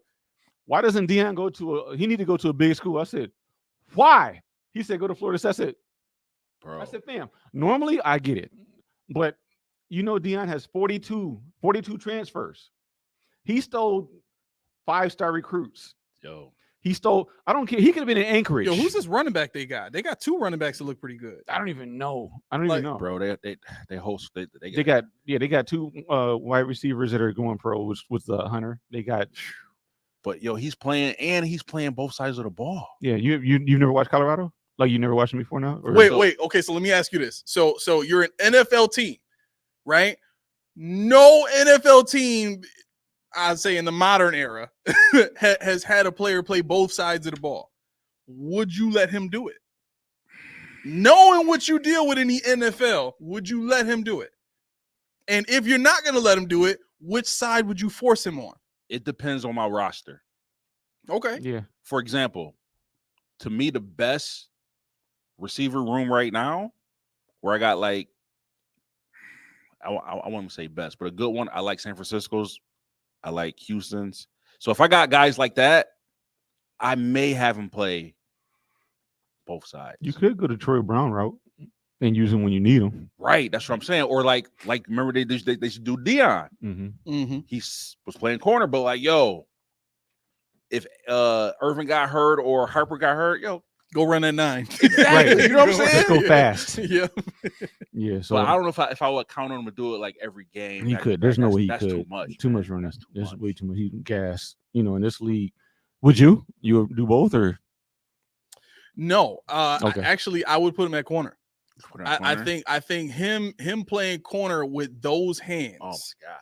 Yeah, just imagine, like, you know what I'm saying? Like, corners in the NFL just don't have hands like that. It's one of the reasons why Stephon Diggs' brother has been so good. Like, he's got hands. Mm-hmm. So if you put him in if he was to come into this defense, the Bills defense, is with as much zone as he plays, with his athleticism and his ability to catch the ball. Oh my God, are you kidding me? Yeah, I mean, Dermot would never go for it though. Yeah, because he talks right. trash. Yeah. He's got an ego. And Deion said he's got to go to these 5 destinations or wherever. I forget what they were, but he's got stipulation on Travis Anderson. They're all Southern because they don't pay them taxes in Florida. Yeah, they don't pay taxes. They don't play in the cold. Yep. He wants them to play in a dome too. I'm like, okay, just stop. Yep. Just stop. You can only go here, and that's it. Right. But yo, Deion, man, he killing it, bro. They're the amount of people who's going to the school went up tremendously just because he's there. Mm-hmm. And that's what I'm saying. That's crazy. There is no just excuse for Colorado there, not being everything good. else is elevated. There's no excuse for Colorado not being one of the top schools record-wise this year. On his staff, bro, he had Warren Sapp, Warren Sapp. I'm like, yo, Yep. you got 3 Hall of Famers on your coaching staff. Warren Sapp was like, yo, I never would have pictured myself being a coach. Like, I never wanted to be this. It goes deeper. Tried to get Ed Reed too. He had him at Jackson State, but it goes deeper though. You got to look at the other coaches they have. He has all pro. All the guys are pro defensive coordinator, offensive coordinators. We're all, even his position coaches were coordinators in the league or in college at head coach. That's ridiculous. So if you can't build a team that can get you, 10 or so win, I don't know what to tell you. Everything's going in your favor. You think he ever comes to the NFL? No, he said he won't. Really? Yeah, he said he wouldn't. Even when the Suns come? Yeah, he said no. Come on, Prime. Right. Come on, we need that. Exactly right. He's exactly right. Yeah. No, I mean, listen, I would trade Sean for Prime any day. I'm surprised. I didn't see that coming. Yo. Yeah, I can't pass up Prime. That's what I'm saying. Like, how could you ever pass up having Prime as your head coach, man? All the sound bites that you would get, like, I would instantly go to apply for a press pass. Instantly. But we got to get out of here, man. We ran out of time. It's 7:59, and Key is about to get that pink slip at his door. So here goes the music. All right. I want to thank everybody for commenting. I really apologize that we didn't get to all of these comments. I want to welcome John Blackman Jr.